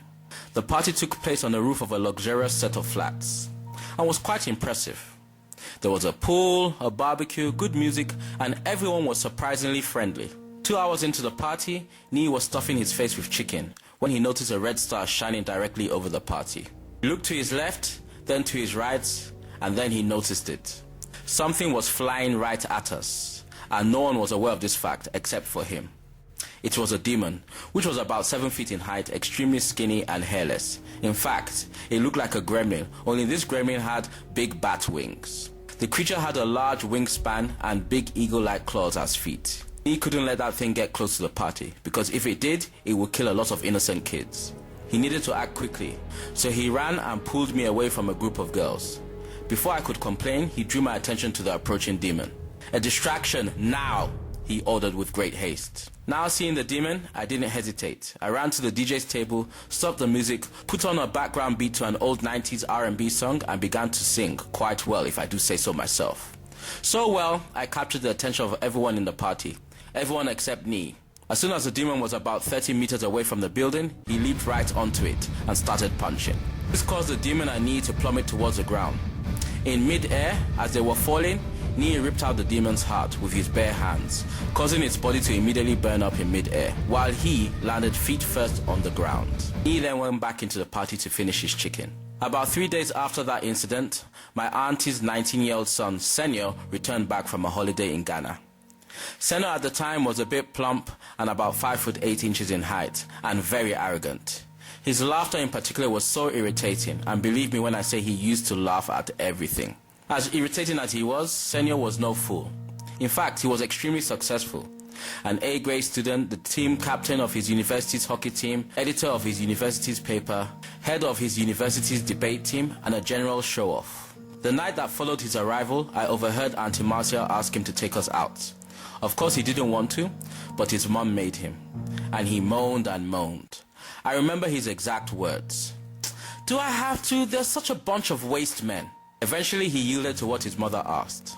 Meanwhile, I, Beefy and Ajibs were in the sitting room playing video games. "Have you seen Tokwe around?" Nii asked as he returned from the toilet. "Yeah, he said he felt like going for a walk about 30 minutes ago," informed Beefy, with his eyes still glued to the TV. "It's getting dark. I better go looking for him before he gets himself lost," Nii said to himself. Lord knows everyone in the room wasn't listening to him. Nii was about to leave the room when Senyo bursted in and switched off the TV, announcing, "People, I'm taking you all out for Chinese." "Wow, we are all so excited, we just don't know what to say," chorused the crew sarcastically. "Good, then get your coats," ordered Senyo, ignoring our attitude. "You guys go ahead. Tokwe and I will catch up with you lot later." "Okay, we'll be at the only Chinese eating joint near the estate," informed Senyo. A couple of minutes later, Nii found himself wandering around the area, hoping he would bump into Tokwe. "Hi there," said a voice. He turned around to see who was greeting him and found it was Sandra. "Hi, thanks again for inviting me and my friends to your party. We had a wonderful time." "That's okay. My friends and I thought you guys were pretty cool." "We thought you all were cool as well, especially you." "My friends and I are hanging out there in the park. You can join us if you want." "I'd love to, but I better find my friend first." "Is it the one you call Bite Size?" "Yes, why, have you seen him?" "Yes, a couple of minutes ago he was walking through the park." Meanwhile, I, Ajibs and Beefy had already ordered. While waiting, we were forced to listen to Senyo brag about his wonderful life. "So how about you guys? What major exams have you had to take?" "Well, before coming here we did our GSS examinations," I answered, hoping my reply would shut him up, but it didn't. "JSS exams? They sound pretty important," Senyo said with a condescending tone. "Well, they are. They determine whether we become seniors or not," added Ajibs, who at that point was thinking of a way to humiliate Nii's arrogant cousin. "Really? Don't you need an IQ to do those exams?" insulted Senyo, then laughing afterwards. "Look guys, it has wit," I remarked. While his friends had to endure Senyo, Nii was making his way through the park. It was getting dark, plus it was going to be a full moon that night. Not that he was in a hurry or anything. After all, deep in his mind, Nii was sure Tokwe could look after himself. He only really used looking for him as an excuse to take a walk to clear his mind and get some fresh air. After about 20 minutes of wandering around the park, he spotted Tokwe from a distance. Nii called out to him, but Tokwe didn't answer. Instead, he ran off like he was in some kind of pain. Nii ran after him into the forest area of the park. Finally, he caught up with Tokwe, and when he did, Tokwe was on his knees holding his stomach, as though the pain he was in had got worse. "Are you alright?" Nii asked, now very concerned. "Get away from me!" Tokwe cried. The clouds then cleared and the moon was out. Tokwe then began to scream loudly, and the louder he screamed, the more his voice underwent an indescribable change, like he was becoming some kind of wild animal. Then right in front of Nii, Tokwe morphed into a 7-foot creature that was half man and half wolf. Tokwe morphed into a werewolf. Empowerment came to Nii, but the slayer didn't attack. The shock of witnessing Tokwe's transformation froze him. Tokwe looked Nii in the eye, growled, then ran off into the woods. About 30 seconds after he had run off, Nii snapped out of his stunned state of mind, and then began to quietly follow him. Back at the restaurant, we had begun to eat, and Senyo was tired of hanging out with us. "Hurry up so I can take you guys back home. I do have a social life, you know." "You could have fooled me," remarked Ajibs. Senor started getting agitated because he knew he had to take us home before he could even think about going about his business. We knew this and did everything we could to waste his time. One of the methods we used was to eat at a ridiculously slow pace while making eye contact with him. "Hey, sugar lips," greeted a tall, slim young lady with long black hair and smooth brown skin. She wore a pink dress which showed quite a bit of cleavage. She was gorgeous, so much so Ajibs and Beefy stopped everything they were doing to stare. The strange thing was, she wasn't talking to a tall, dark, handsome stranger. She was talking to Senor. "Hey, sweet thing," greeted Senor, then giving her a kiss on the lips and allowing her to sit on his lap. "My parents are going to be out all evening. I would really like for you to come and keep me company later on." "I'll be over in about 2 hours. I just have to babysit some of my cousin's friends." "Okay, sugar lips. I'll be counting the minutes." She then kissed Senor and walked out of the eating joint. Before any of the guys could comment on what had just happened, another young lady walked in. She was of average height, extremely fit with ebony-colored skin and short curly black hair. She was even more gorgeous than the lady that had just left. She too surprised us by going up to Nee's cousin, sitting on his lap and giving him a kiss. "I've missed you, sweet cheeks," she then said, playing with his nose. "I've missed you too, honey bun. I need some company tonight. Are you up for it?" "You know I am. I'll be there in 4 hours." "Okay, don't be late." She then got up and left. "How?" Beefy wanted to speak, but he was lost for words. "It's the weather. It makes them blind as well as crazy," said Ajibs.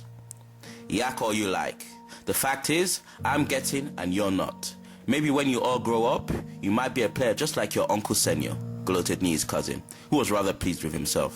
"Oh, Uncle Senor, sweet thing just saw honey bun French kiss you. Don't believe me?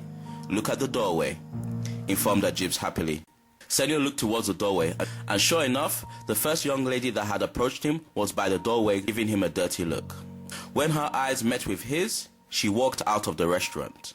Senor ran after her, while my friends laughed their heads off. My watch then went off, and after reading its message, I picked up my coat. "Guys, I have to go. When Senor gets back, tell him I had to go meet someone, and that I'll find my own way back to the house." Meanwhile, back at the park, Nee was following Tokwe through the woods like a monkey. He was moving from tree to tree, which is why Tokwe didn't notice him. Nee had to make sure he wasn't a danger to others before he could even think about slaying him. For despite what Nee had seen, Tokwe was a friend. He was like a little brother to him. Finally, Tokwe stopped and hid behind some bushes. Nee was on top of a tree opposite the bushes, which was where he was ready to stay until the next morning. But that wasn't going to happen. He had stayed in a tree for about 3/4 of an hour when a young couple came running through the woods. They stopped in front of Nee's tree and began to kiss passionately. "Let's go behind those bushes," suggested the woman as she began to unbutton her lover's shirt. The man said nothing and just followed his partner's lead towards the bushes. Nee wanted to stop them, but everything happened so fast. They got as far as 3 meters from the bush before Tokwe jumped out growling. They both screamed and ran off. Tokwe didn't chase them, but it seemed like he just wanted to scare them off. Then out of nowhere, I jumped out with a flying kick, which took Tokwe to the floor. From my perspective, Tokwe was about to harm the couple. Then I brought out Bill, unleashed its saber, and was about to finish the werewolf off. "No!" Nee screamed as he jumped down from the tree, kicking out Bill from my hand before finally landing with both feet firmly on the ground. In that same instant, Tokwe leaped over us and made his way through the woods with immense speed. "What do you think you're doing?" I asked, not believing what Nee just did. "That was Tokwe. What exactly is your point?" Not having much time to say anything else, I leaped up into the air and began moving through the trees with as much agility as Nee displayed when fully empowered. That was the first time Nee ever saw me move like that. He ran, knowing he would easily catch up with the werewolf on foot. You see, by now, Nee's powers had already begun to rub off on him. This meant he was just as fast and as agile without empowerment, but not as strong, for he only had the strength of 3 grown men combined, which was nothing compared to the strength he possessed while fully empowered. It took only a couple of seconds for me to catch up with Tokwe. As soon as the werewolf was in sight, I executed a mid-air twist with a front flip and landed right in front of the half-demon. Tokwe, now under a lot of pressure, pounced at me. I in turn rolled under him. Tokwe landed on his feet, jumped right back at me. This time I greeted him with a well-connecting uppercut, which sent the werewolf straight to the ground. I was about to move in for the kill when Nee jumped right in my way. "I can't let you do this," Nee said, hoping I would back off. "Nee, we can talk about this after I kill the werewolf," I said calmly. The look in my eyes showed I would go through Nee if I had to. Nee said nothing, for it was obvious he wasn't moving. Okay, Ling, this is going to hurt me as much as it is going to hurt you. Then, without warning, I executed an aerial attack, which Nee didn't see coming. This attack consisted of 3 hits, 2 kicks and a punch. The first hit was a kick, which moved Nee out of the way, and also gave me the momentum to push towards Tokwe with a kick and a punch, before finally landing back on my feet. This attack threw Nee and Tokwe both about 10 meters away from me in opposite directions. Not only did Nee find out I was fast and agile, but that, like him, was also pretty strong. He had seen me in action previously, but nothing like this. My strength equaled that of a master demon, which meant without Nee's empowerment, it would take twice as much to recover from the pain. But that night, Tokwe's presence and the Slayer's determination to help his friend allowed Nee to flip to his feet immediately he touched the ground. I had already leaped into the air for another attack on Tokwe, but thanks to Nee's speed, he was able to leap into the air with an aerial flying kicking attack, which sent me straight to the ground back first, while he landed on his feet. I didn't even waste time. Immediately Nee's feet touched the ground. While I was still lying on the floor, I swung my feet around, executing a capoeira-like sweep, and cleared Nee's feet off the ground. Nee didn't fall. Instead, he went straight into a handstand and thrust himself to his feet. As Nee landed, he was immediately greeted by a series of attacks delivered by myself, after getting to my feet with immense speed. Nee dodged a few attacks until he got careless and was forced to start blocking. Without his empowerment, as a result of facing me directly, there was no way he could match my strength, which was why blocking my attacks to him was as good as being hit by them. After about 15 blocks later, Nee could no longer ignore the pain. While his pain distracted him, I took him to the floor with a solid back kick. "Darn it, he got away!" I shouted, now looking around for Tokwe, who was nowhere to be found.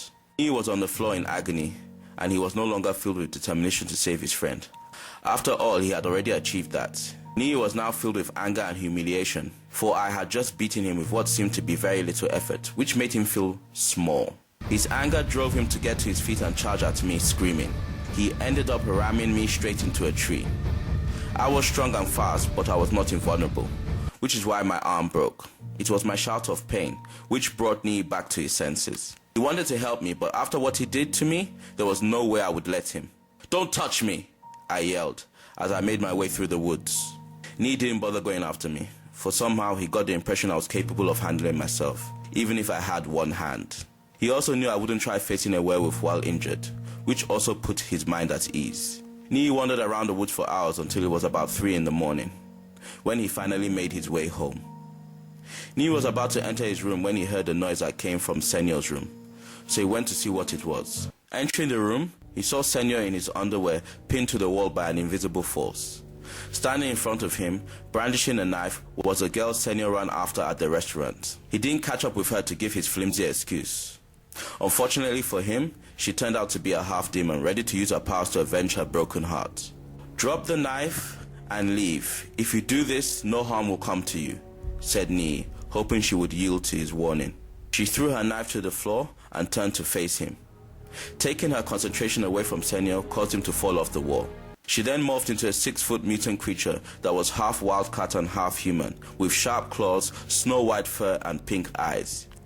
Even as a demon, this girl was cute. Senyor began to laugh hysterically, for he was having some kind of nervous breakdown. The demon then approached Nee and put its face right in front of his and stared. Its eyes said, "You have 5 seconds to run out of this room." It was obvious this demon wasn't going to listen to Nee, and quite frankly, he wasn't in the mood.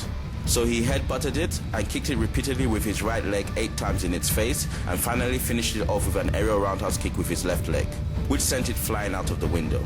The room wasn't that high up from the ground, so the demon wasn't hurt. The creature was smart and didn't come back for more. Instead, it ran off. Senyor was still laughing, so Nee calmed him down the only way he thought was effective.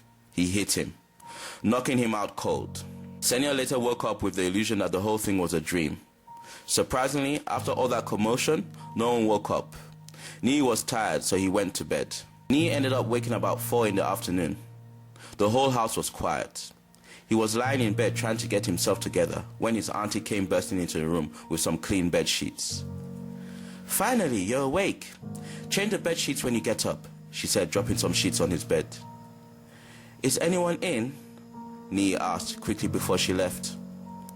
"Just your friend Tokwe. Everyone else has gone out." With that, she winked at him and left the room. After freshening up, Nee went downstairs to the sitting room where Tokwe was watching TV. "Hi," Nee greeted, standing at the entrance of the room, not hiding the fact that he was feeling very awkward. "Hi," replied Tokwe, who was also beginning to show some signs of discomfort. Nee had to get some questions answered quickly, so he sat beside Tokwe and started asking. "Were you bitten last night?" "No, Ling," said Tokwe, after interrupting with a short laugh. "I've been a werewolf long before last night." He then paused, shook his head and continued. "I don't know how or when it happened, but at the age of 6, I began to be aware of abnormal senses like a strong sense of smell and hearing. My first full change happened 2 years later." "Does your family know?" "No, I've managed to keep this hidden from everyone. In school every month when I visit my guardian, I really go to hide in the forest to change." "Have you ever killed anyone?" "Yes, I have. I do have full control over myself while I'm a werewolf. That is why I remember clearly how it happened. I was almost 9 at the time. My parents and I were spending our Easter holidays in Paris. The full moon came a week after our arrival. I began to feel pains that were a warning of my transformation. There wasn't much time to go when I found a dark alley. As I entered the alleyway, I found myself surrounded by these men. There were 4 of them, and they were just like homeless people.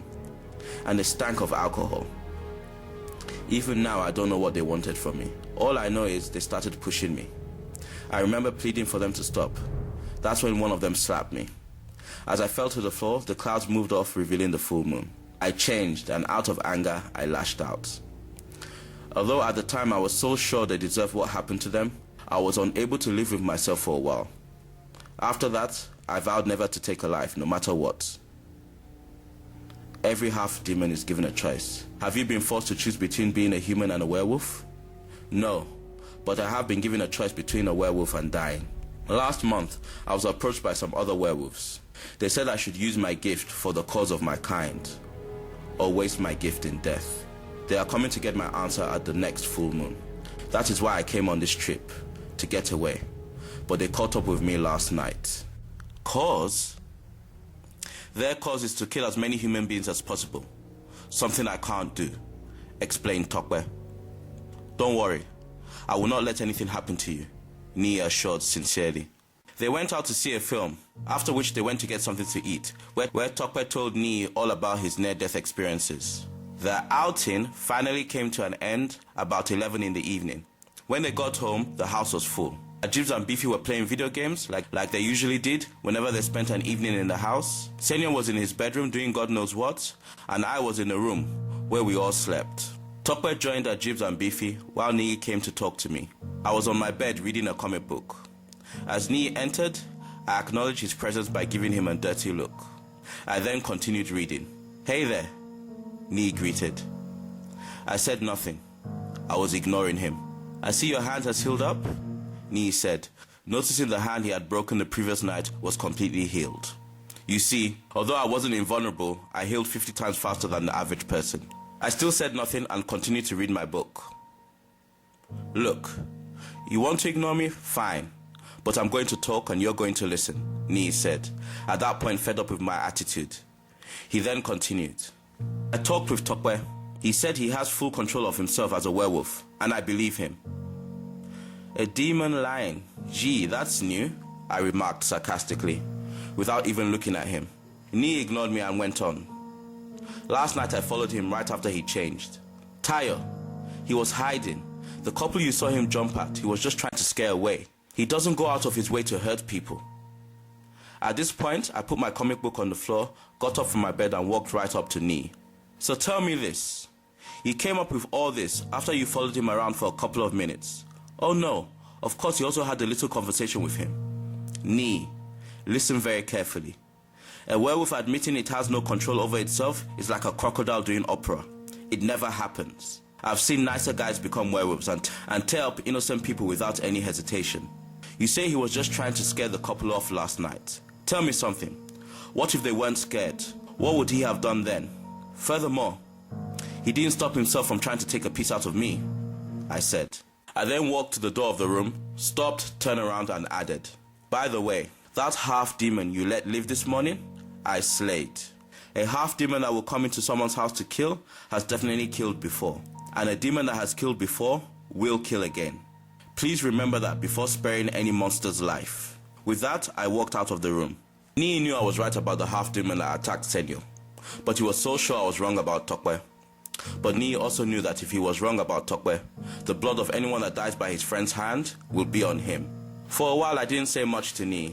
In fact, the only time we spoke was when it involved slaying a demon. However, we were able to mask our issue in such a way that everyone else didn't notice. Although I avoided talking to Nii and Tokwe, I was watching them both closely. Even when they couldn't spot me, Nii knew I was watching. Before the arrival of the next full moon, I spoke to Nii only once. It was during a road trip organized by Senyo. He had just borrowed a brand new convertible sports car, and so decided to take us all to a theme park. His plan was to dump us at the theme park and go to a nearby party. Normally, this would have been a great opportunity to get him into trouble, but he paid us a lot of money to keep our mouths shut. Money we gladly took. The trip was going great. There was good weather, loud music, an empty country road, and wind blowing in our faces. It was perfect. Then I nudged Nii. "Flare, 12 o'clock, I said, directing his attention to a red star over a field that was up ahead. "Stop the car!" Nii shouted without thinking. This startled Senyo and caused him to brake suddenly. "What?" yelled Senyo. "I need to pee." Before everyone began to verbally massacre him, he jumped out of the car and ran towards the area the red star was hovering over, which was about 200 meters away from where Senyo parked. Nii ended up on a big field, which was used by the military to test new weapons. At the time, he didn't know this. He looked around, but he couldn't see a demon anywhere. After about an hour of searching, he heard the sound of a vehicle heading his way. It was Senyo. He and his passengers had lost their patience and so decided to come after him. "What the hell do you think you're doing?" asked Senyo as he parked right beside Nii.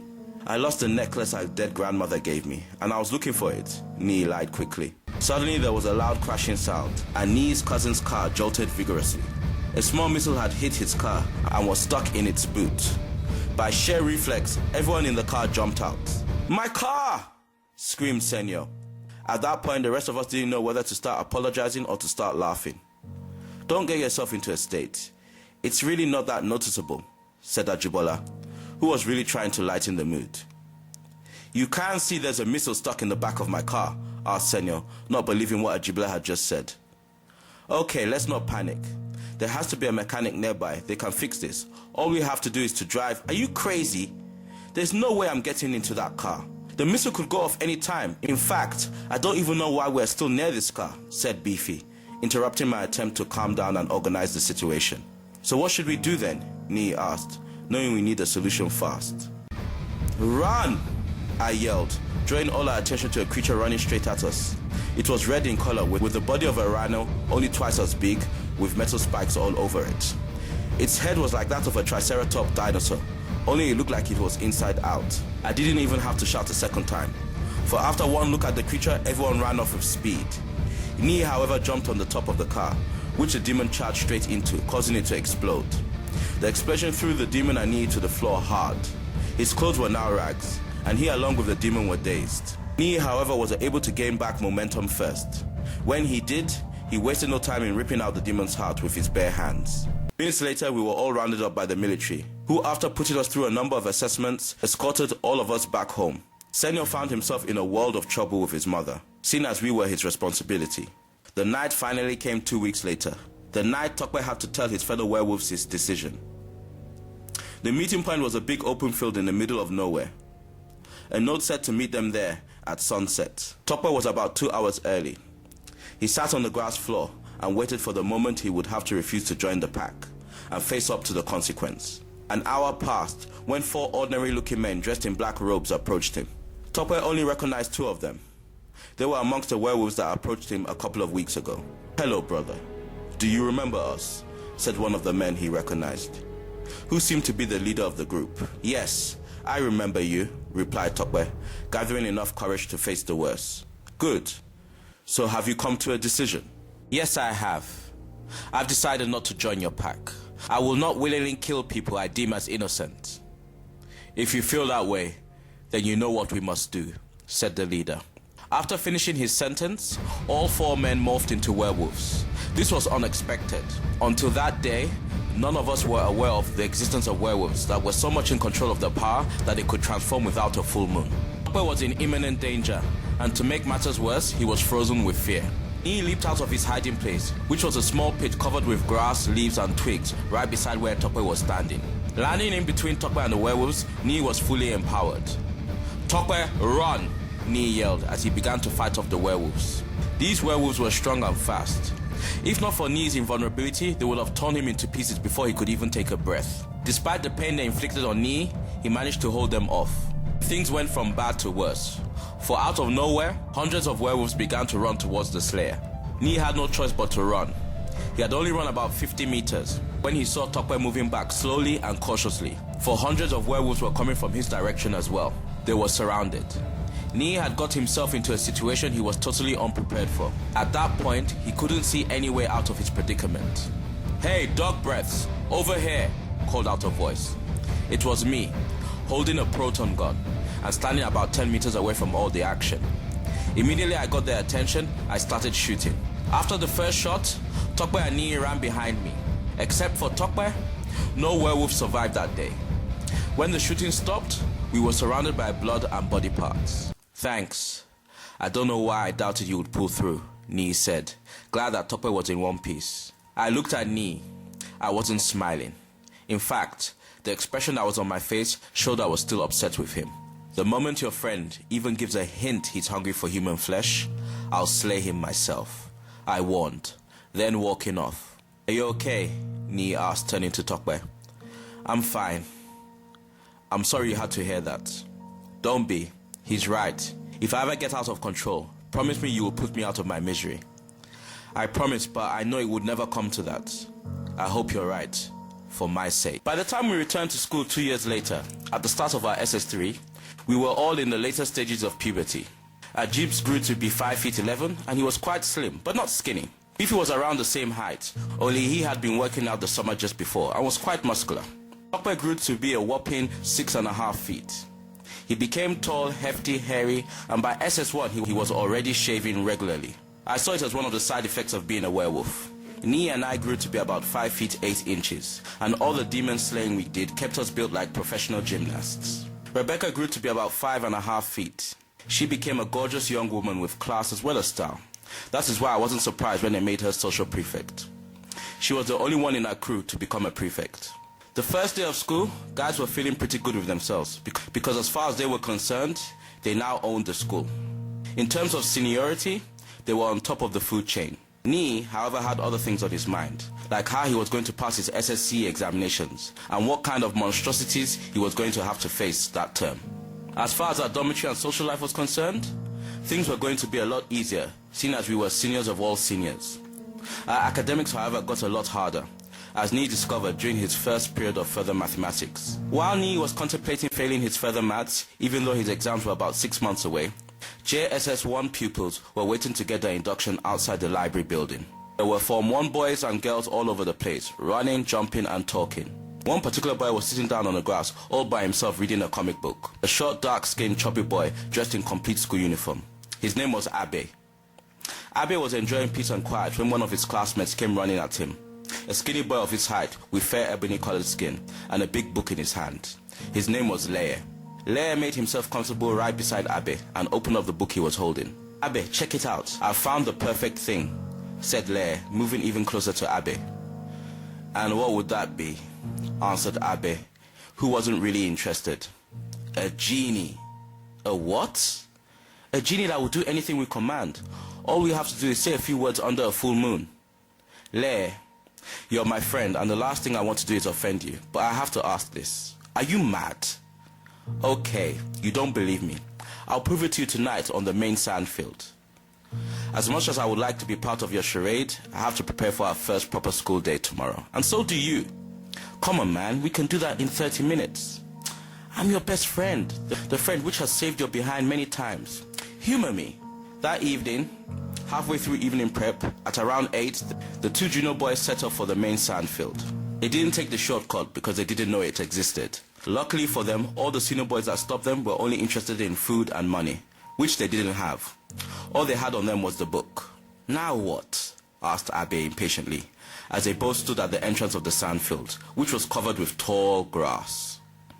"Over there," Lei finally said, pointing to a patch of sandland in the middle of the field. The patch was an enormous circle with a radius of about 60 meters. For on this area of white sand, grass couldn't grow. "There's no way I'm going through that grass at this time of the night. There could be snakes and all sorts around." "Abe, use your torch and stop being a sissy." Lei then started his way through the grass, and Abe reluctantly followed. Both boys stood on the left-hand side of the circle. Lei then opened the book and turned to the page. "Lei, the book is in Greek," Abe pointed out. "I know. Where did you learn to read Greek?" "Who said I learned how to speak Greek? You're the one fluent in about 5 languages, and Greek is one of them," answered Lei, handing his accomplice the book. "Is this why you invited me on this pointless escapade?" "Maybe. I have a good mind to leave you here and go to dorm." "But you won't because I want to be here and laugh when nothing happens." Abe then took the book and read out the incantations. Immediately after, nothing happened.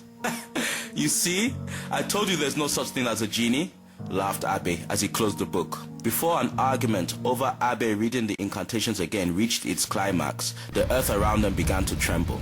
Then, in the center of the patch of sand, a portal made out of pure energy opened. Both boys stared in amazement as the gateway opened. Then out of the portal flew a swarm of demonic imps, creatures that were basically human skeletons with skeletal bat wings that were no taller than an inch. There were thousands of them, and they all headed towards the boys. Meanwhile, Nee was escorting Rebecca to a dormitory when he saw a red star hovering over the main sand field. "Uh-oh, Becky, I'll see you tomorrow," said Nee, then sprinting towards the main sand field. As he made his way through the shortcuts, mountains of rock began to emerge from the ground, creating a set of obstacles for him. It was as if something knew he was coming. Without wasting any time, he made his way through the trees. By now, Lei and Abe had begun to run for their lives.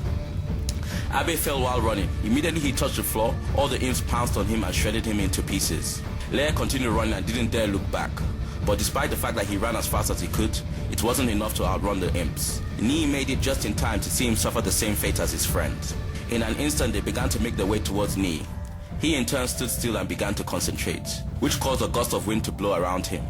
The wind became extremely vigorously in a matter of seconds, until it was like Nee was standing in the middle of a whirlwind. This prevented the imps from getting at him, so all they did was surround the whirlwind, waiting for it to die down. This was very unwise of them. The whirlwind surrounding Nee became pure white energy, which spread out like a shock wave, disintegrating anything that was drenched in pure evil in an 800-meter radius. Nee had just executed a power sweep, and this was a move I taught him after our confrontation with the pack of werewolves. After all the action, Nee looked around and found the book Lei had taken out of the library. At night, he showed the book to me outside his guardian's house. "We may have a serious problem on our hands," I said, opening the spell the boys used. "What is it?" Nee asked. "A spell that summons a master demon along with a few minions." "Are you sure that's the spell they used?" "Definitely. Those things you saw kill the boys are dark imps. They follow demons fresh out of hell the way flies follow cattle. I just hope your power sweep killed everything that arrived and then some."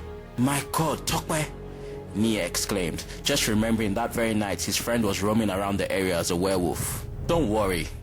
Your friend is half human. The sweep will just knock him out for 6 hours," I reassured. The first thing Nee did the next morning was to check for Tokwe on his bunk. He wasn't there. So he skipped breakfast at the dining hall and waited for him outside class. After about 45 minutes of waiting, Nee saw Tokwe heading towards the classroom block from about 50 meters away. "Hey there, is everything okay?"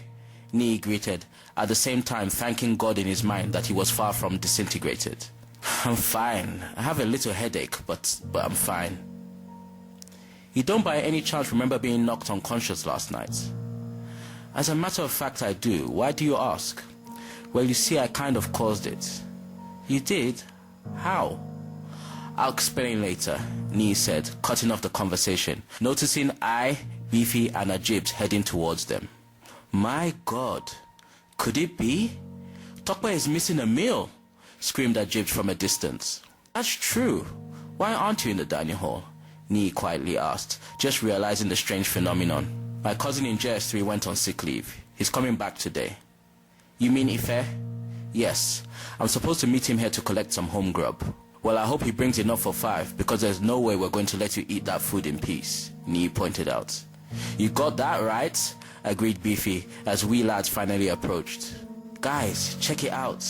said Ajibs, focusing our attention to two girls coming from the tuck shop area behind us. One of them was Rebecca, and she was looking nice, pretty and smartly dressed as usual. The girl beside her, however, was flaunting everything she had, and believe me when I say she had a lot to flaunt. She was a mixed-race girl who was about my height, with long black hair, which she packed to the back, and light hazel brown eyes. She had a smooth, firm body with nice legs, which her short skirt advertised, along with other things. On her blouse, she left an extra button unbuttoned, enabling outsiders to have a glimpse at her cleavage. From a distance, this girl had succeeded in rattling all our hormones. At most, she couldn't have been more than 16, but she looked like a 20-year-old model. "Hello, people," greeted Rebecca as she and her friend approached us. "Hello," we chorused, all of us eager to have our voices heard. "Meet my friend and our new classmate, Christiana." One by one, we all took turns in introducing ourselves. All the guys tried to make themselves sound and look as charming as possible. Beefy went as far as kissing her hand. He was infatuated by her looks, but he didn't show it. He gave a normal everyday introduction of himself. "I'm Nee," he greeted as he shook her hand. "Nice to meet you, Nee. So where did you transfer from?" "From the Federal Government College in Enugu." "How come you're transferring in your final year?" "Some students tried to burn down the administration block. So because of that, my parents thought it best for me to do my last year in another school. And because I live in Lagos and my dad knows your principal, I ended up here." "Guys, we'll see you all later. Right now I have to finish giving her a tour of the whole school," interrupted Rebecca. And with that, they both began to walk off. We all watched them leave and didn't plan to stop until they were no longer visible. But our moment of intense lust was violently interrupted as four of our classmates pushed their way through us. These were a group of boys that modeled themselves after the BMW gang. They called themselves Band, that stood for Brothers and Niggers of Dominion. Leader of the group was an overweight man of about 5'8" by the name of Shegun. Why he was the leader was a complete mystery to me, for he wasn't that much of a fighter. Plus, he wasn't very bright on any front. The only reason I could think of why he was the leader stemmed from his age. While most of us were about 17, he was 20 years old. This was because he repeated his JS2 about 3 times. His right-hand man was a boy known as Prex. His real name was Chinedu. He was about 6 feet tall and very fit. Prex, despite his good upbringing, was a thug wannabe. Some respected him for his finer talents such as dancing and high jump, while some feared him, and others viewed him as one very big fool. The third member went by the name of Chidi, who was stocky at 5'11", and was the loose cannon of the group. He lived to party, party, party, and do nothing else. Chidi was never serious unless he was in some sort of trouble or unless he was in a fight. How he made it to SSC without repeating, I do not know. Then there was Chike, a 5'11" boy who was an incredible athlete. In fact, he was the fastest runner in our school. But his longing to be cool caused him to tag along and become the groupie/errand boy of the gang. Somehow, this gang proved to be much more resourceful than their predecessors. They had thugs all over Lagos, which were also members of this group. These thugs were rich and had a lot of time on their hands. This is why they could summon them anytime they needed to give someone a good pounding. These guys terrorized everyone, including their classmates. The only people who could control them were teachers, and even then, when they came onto the scene, there was only so much they could do. The group emerged in a JS2. Then there were just 4 wannabe bullies. From that, they evolved into a little mafia. As they barged right through us, Beefy and Topper were instantly ready to kick their heads in. "Cool it, guys. The hassle isn't worth the workout," Nee advised as he held both their arms, stopping them from confronting the bullies. The gang heard Nee hold his friends back and made a U-turn straight back towards us. "Did we push you all off this path?" Shegun sarcastically asked as he and his gang members stood right in front of us. "You know you did," replied Ajibs, with a look that said we will all take you on, anywhere, anytime, at any place.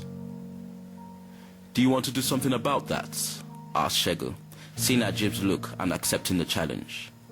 "No, we don't, Shegun, and we don't want any trouble, so why don't you and your crew go about your business?" Nee responded, trying to stop something from starting. "Your friend was polite, so I'll let this one slide. Next time you mess with us, you won't be so lucky." After threatening, Shegun and his gang walked away. 6 hours later, Nee had to suffer another Nigerian language lesson, while the band crew were smoking in the art block, which was usually abandoned at that time of day. 30 minutes of bragging to each other had passed before a voice interrupted. "Hello, boys." It was Christiana, looking very sexy and not hiding the fact that she knew it. "Well, hello," greeted Shegun, after drilling with his crew for about 30 seconds. Christiana then took a seat beside him, crossing her legs. She then brought out a lighter and lit her own cigarette. This surprised Band, but in a good way, for they had found the perfect girl. Beautiful and carefree.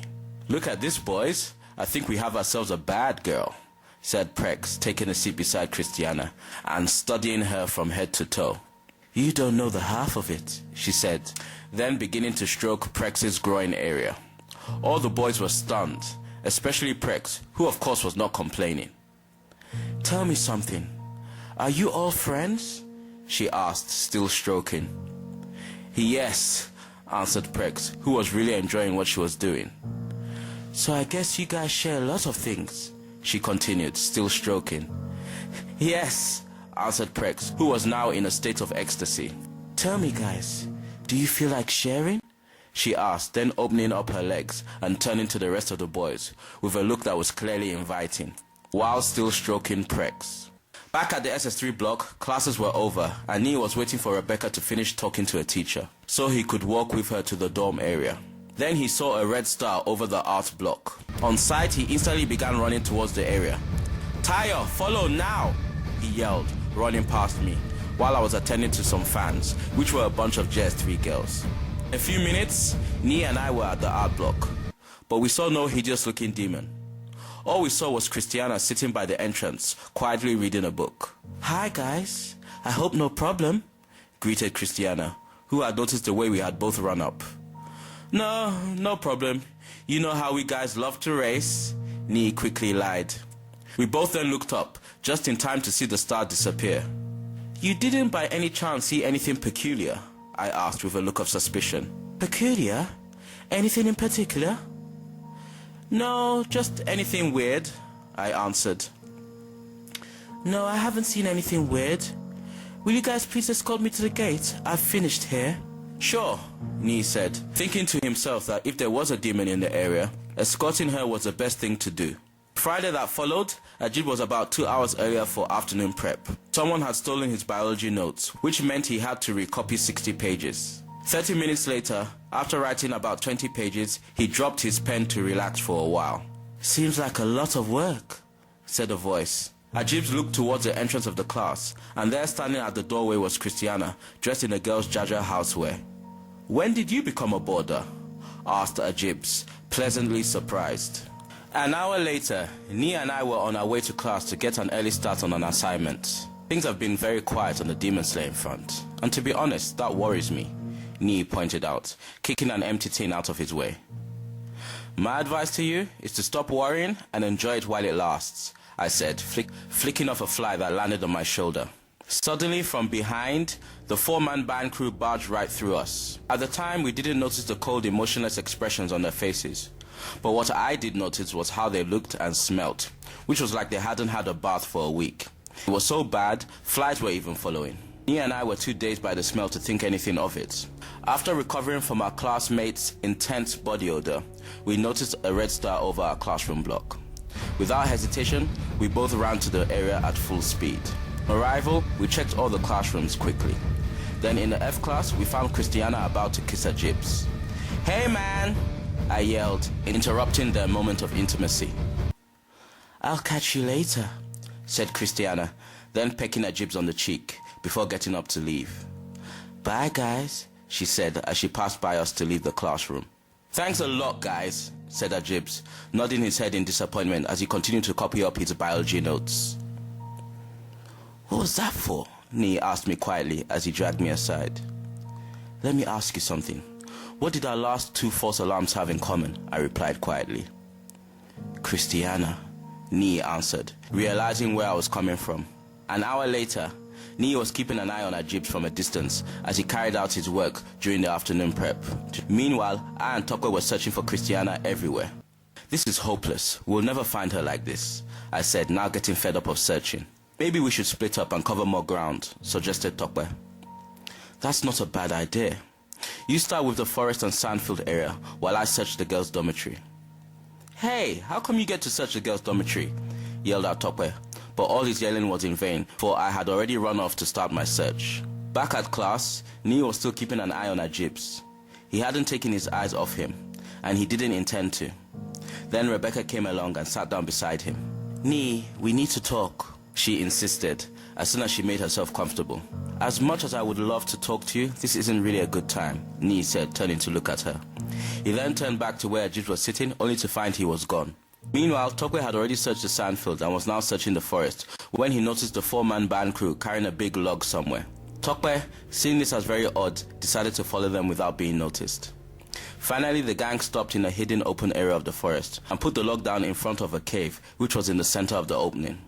Christiana then came out of the cave and inspected what the boys had brought. "Good. Chop it up so we can use it as firewood to keep the nest warm," she ordered. Ban, like a bunch of mindless zombies, obeyed without uttering a word. Tokwe, seeing enough, took note of the area and began to make his way to the classroom area. He had only walked about 20 meters when he found himself surrounded by band. "Hey guys, what's up?" greeted Tokwe, trying to hide the fact he had been spying on them. None of the gang members said a word. Instead, Chike, who was standing right in front of him, replied Tokwe with a back kick to his stomach, which flung him through the air and caused him to land back first in a nearby tree before hitting the ground. Now, Tokwe possessed the strength of a dozen men. The fact that Chike's kick could do that to him was proof enough that something wasn't at all right. Tokwe was strong and so was able to recover quickly and rise to his feet. But before he could even assess the situation, the band crew had already somersaulted towards him and surrounded him once again. Tokwe received punches and kicks from all angles, from individuals who were just as strong as he was. It wasn't long before Tokwe was hurt, and when his attackers saw he had lost the ability to fight back, they dragged him back to the secret opening in the forest and threw him at the feet of Christiana. "He's alive. Good. We'll keep him. The master is going to need a snack when he has fully regenerated," she said, studying him as though he was a piece of meat. After she had finished sizing him up, vines under her control from around the forest lifted Tokwe up and tied him on top of a nearby tree. Tokwe was unconscious for quite a while, and when he awoke from where he hung, he could see Christiana lead Ajib into the cave. Tokwe tried to shout out a warning to his friend, but before he could even open his mouth, vines under Christiana's control sealed it shut. Tokwe watched helplessly as Christiana gave Ajib a long, wet kiss before leading him into the cave. At that very moment, Nee was still looking for Ajib when he sighted a red star hovering over the forest area. Without hesitation, he began to run full speed towards the area. On reaching the area, he too was unable to hear Tokwe's mumbles of warning. He did, however, see and smell the band crew as they somersaulted towards him. Band attacked him in sets of 2, one after the other, at exactly the same time. The first sets of attacks were in the face, which caused Nee to stagger back. The second set in the stomach, which sent him flying into a nearby tree. As he recovered from the excruciating pain, one thing was made very clear. Without empowerment, there was no way he could match this guy's strength. Nee wasn't empowered because his added instincts didn't register his foes as demons. Flipping to his feet, he knew he could only rely on his speed and agility. Seconds after he got to his feet, he found himself dodging and blocking attacks from all angles. As usual, it was his durability keeping him in one piece. He had now moved considerably closer to manhood and was now able to take a considerable amount of punishment, which meant him beating them for a while. But these guys were like zombies. They kept coming. The only way he knew he was going to stop them was by killing them, an act he wasn't yet prepared to carry out. Not that he even could. Much sooner than later, he started taking hits frequently. So much so, it was as if he wasn't even fighting back. Before he knew it, he found himself on the floor. "Enough! Move the master. I'll take care of him," ordered Christiana, who had been watching the battle from the very beginning. The 4 possessed teenagers obeyed her, stopped hitting Nee, and entered the cave. As soon as they entered the cave, there was a flash of bright red light, and the cave along with everything in it was gone. Nee slowly rose to his feet as Christiana began to approach him. "I'm sorry about all that. You know how those guys can be. Are you hurt?" she asked in a seductive tone, as she began to gently caress the back of his head. "What do you want?" Nee asked, pretending not to even notice she was touching him. "All I want is to give you something you've been fantasizing about since the very first time we met," she said, turning Nee around to watch her slowly take off her blouse. "Don't flatter yourself. No second thought can substitute for the real thing," Nee said, showing no interest in her offer. "I was going to give you a chance to die in a pleasurable way, but it looks like you want to die the hard way," she said in a deep demonic voice as she stepped back. She then morphed into a large green creature no less than 15 feet high, which resembled a Venus flytrap with razor-sharp teeth and dozens of vines that served as metal-piercing tentacles. While giving out a loud roar-like sound, the demon began to thrust all its tentacles at him. Fully empowered, Nee began to roll, jump and flip, dodging the monster's attacks. The creature's tentacles were so many, there was no chance for Nee to even look at the creature, let alone attack it. While executing a mid-air body spin to avoid about half a dozen tentacles shooting right at him, Nee noticed Bill spin right past him and cut loose Tokpe, who he hadn't even noticed. Tokpe dropped from his restraints and became a full 10-foot flesh-tearing werewolf before landing feet first on the ground. Bill then ricocheted back to the person that threw it. "So that's what you look like without your makeup on," I said while catching Bill. The monster then began to throw all its tentacles at the three of us. We were all incredibly agile, fast and strong. This meant there were now fewer tentacles coming Nee's way, which created more opportunities for him to attack the demon. Using the creature's own tentacles as leverage, Nee was able to get right up to the creature's face and give it a hard uppercut, which dazed the creature, and gave me enough time to decapitate the monster with Bill. An instant after the demon's head had been cut off, it burnt up into dust. "Did any of you find her Jibs?" I asked, catching my breath. "It was in a cave that vanished," informed Tokwe. "Did he mate with her?" I inquired. "All I know is that he went with her into the cave and didn't come out. Look, I don't mean to be the bearer of bad news, but this is far from over. There was something in that cave she was nurturing, something I was going to be a snack for," answered Tokwe. "All we can do now is wait. Whatever it is will show itself eventually. For now, all we can do is keep our ears and eyes open," I pointed out. "What about her Jibs?" Nee asked, hoping to God that he would get a positive response. "I'm sorry. There's nothing we can do for him. Let's just hope that God has mercy on his soul."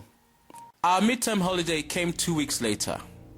I and Tokwe had already embraced the possibility our Jibs was lost forever, while Nee hadn't. That week of no school was no holiday as far as Nee was concerned. The new house help his father hired turned out to be a 400-year-old witch who wanted to trade over the soul of every member of his family, including his, over to Satan, in exchange for the powers of a master demon.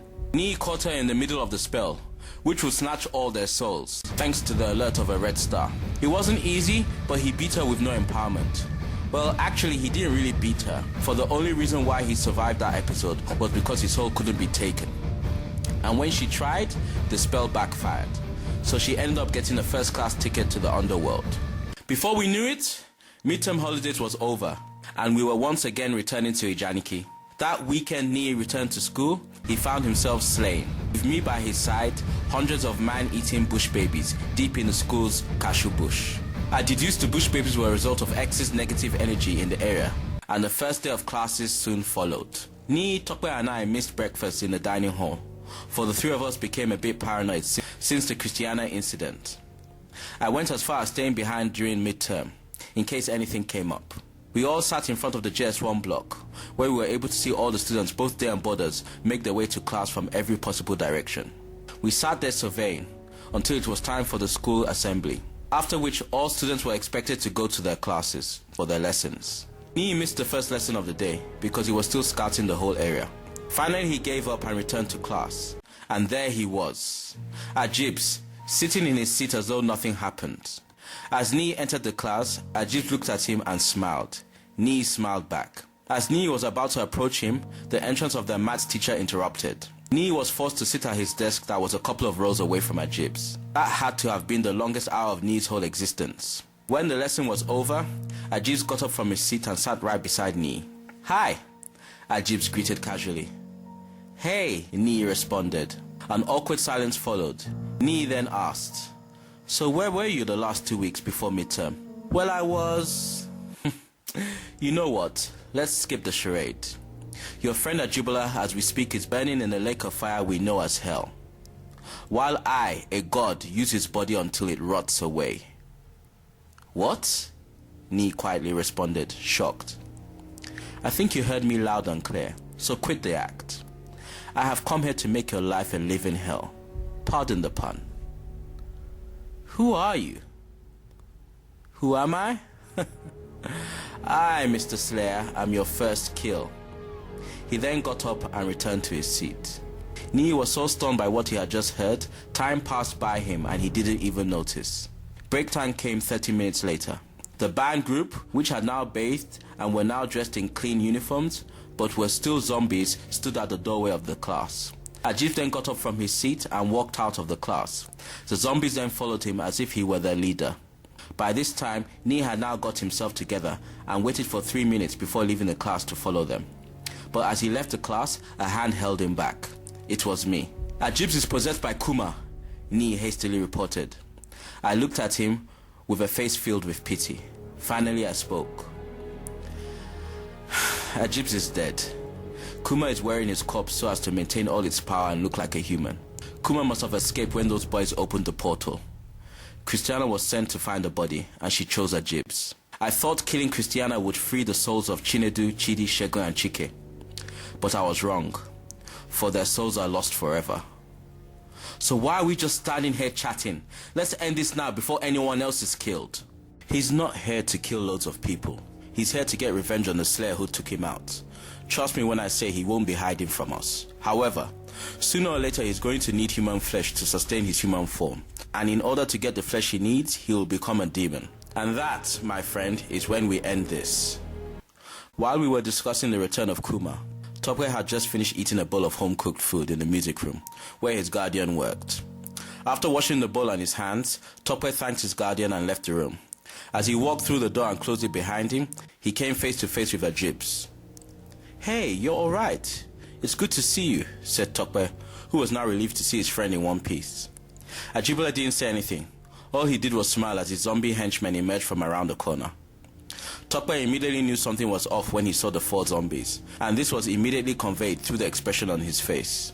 "Tell me something. Why do you deny what you are by helping the slayer kill your own kind?" asked Ajibula, as he and his henchmen began to surround Tokwe. "I don't know who you are, or what you and your homeboys want, but you better back off," warned Tokwe as he summoned extra strength. "Or what? Believe me, if I wanted to kill you where you stand, that wouldn't be a problem. However, I didn't come for that. I came to cure your disease. The disease you have that pushes you to kill your own kind," Ajib said calmly and confidently. Then, without warning, he scratched Tokwe's right arm. Tokwe's first reaction was to look at his arm. When he did, he saw his scratch heal up almost instantaneously, leaving a scar behind. Tokwe then turned to look at Ajibs, but he, as well as all his henchmen, were gone. About 4 o'clock that afternoon, Beefy was making his way to class to get his school bag, before going to dorm. He had just spent 45 minutes trying to hand in a late English assignment. Eventually, his teacher accepted it in. Beefy entered his class and saw his bag exactly where he had left it, on his desk. But he also saw Ajibs and his zombies sitting comfortably on desks situated around his bag. "Hey Ajibs, how have you been?" Beefy greeted as he picked up his bag and sat down at his desk. "I've been fine, and you?" Ajibs responded with a fake smile on his face. "I don't mean to be rude or anything, but why are you hanging out with these losers?" whispered Beefy to Ajibs. "No particular reason," answered Ajibs, then striking Beefy across the face, a strike that flung him across 4 rows of desks. Ajibs and his zombies then got up from their seats. "Don't kill him. Just make a movement for him very difficult," ordered Ajibs, then leaving the class to allow his zombies to carry out their task. That evening, Nee was roaming around the dormitory area when a junior boy told him that I wished to see him in sickbay. As soon as he got the message, he ran to sickbay as fast as his legs could carry him, which was pretty fast. Nee knew something bad had happened. He arrived just in time to see Beefy taken away in an ambulance. A couple of JS3 boys found him in class, right before afternoon prep, I informed, approaching Nee from behind. After watching the ambulance drive off, Nee turned to face me. "So tell me something. Do you still think we should wait?" Nee asked, indirectly demanding a solution. "Listen, Kuma wants to make you lose focus by making you angry. Well, if wanting to solve a serious problem quickly before it gets even worse is losing focus, then he, or should I say it, has succeeded," Nee interrupted, then walking off. I didn't go after him. The truth is I agreed with him. All I wanted to come up with a rational solution before acting. My thoughts were soon interrupted by the voice of the sick bay's head nurse, directing me to get Beefy's things in the boys' ward. I did what I was told. On my way out, I heard a familiar voice groan on the top of one of the bunks. I checked the bunk and found it was Tokwe covered in sweat. "Hey big man, what's happening here?" "Werewolves don't fall sick," I said, checking his temperature. Jibs did something to me. The rage is taking over. I can't control the demon within for much longer, shared Tokwe, who was just about able to speak. Hang in there. I'll break his hold on you, I promise. I know you'll try, but I need you to promise me 2 things. 1, you won't tell Nia about my condition. And 2, if I do get out of control, even a little bit, you'll kill me. I promise. Nee had already left the dormitory area and reached the classroom area. There he saw Ajibs and Rebecca walking past the JS1 classroom block towards the administration area. Without thinking, he ran up to both of them and literally dragged Rebecca away from Ajibs. "What do you think you're doing?"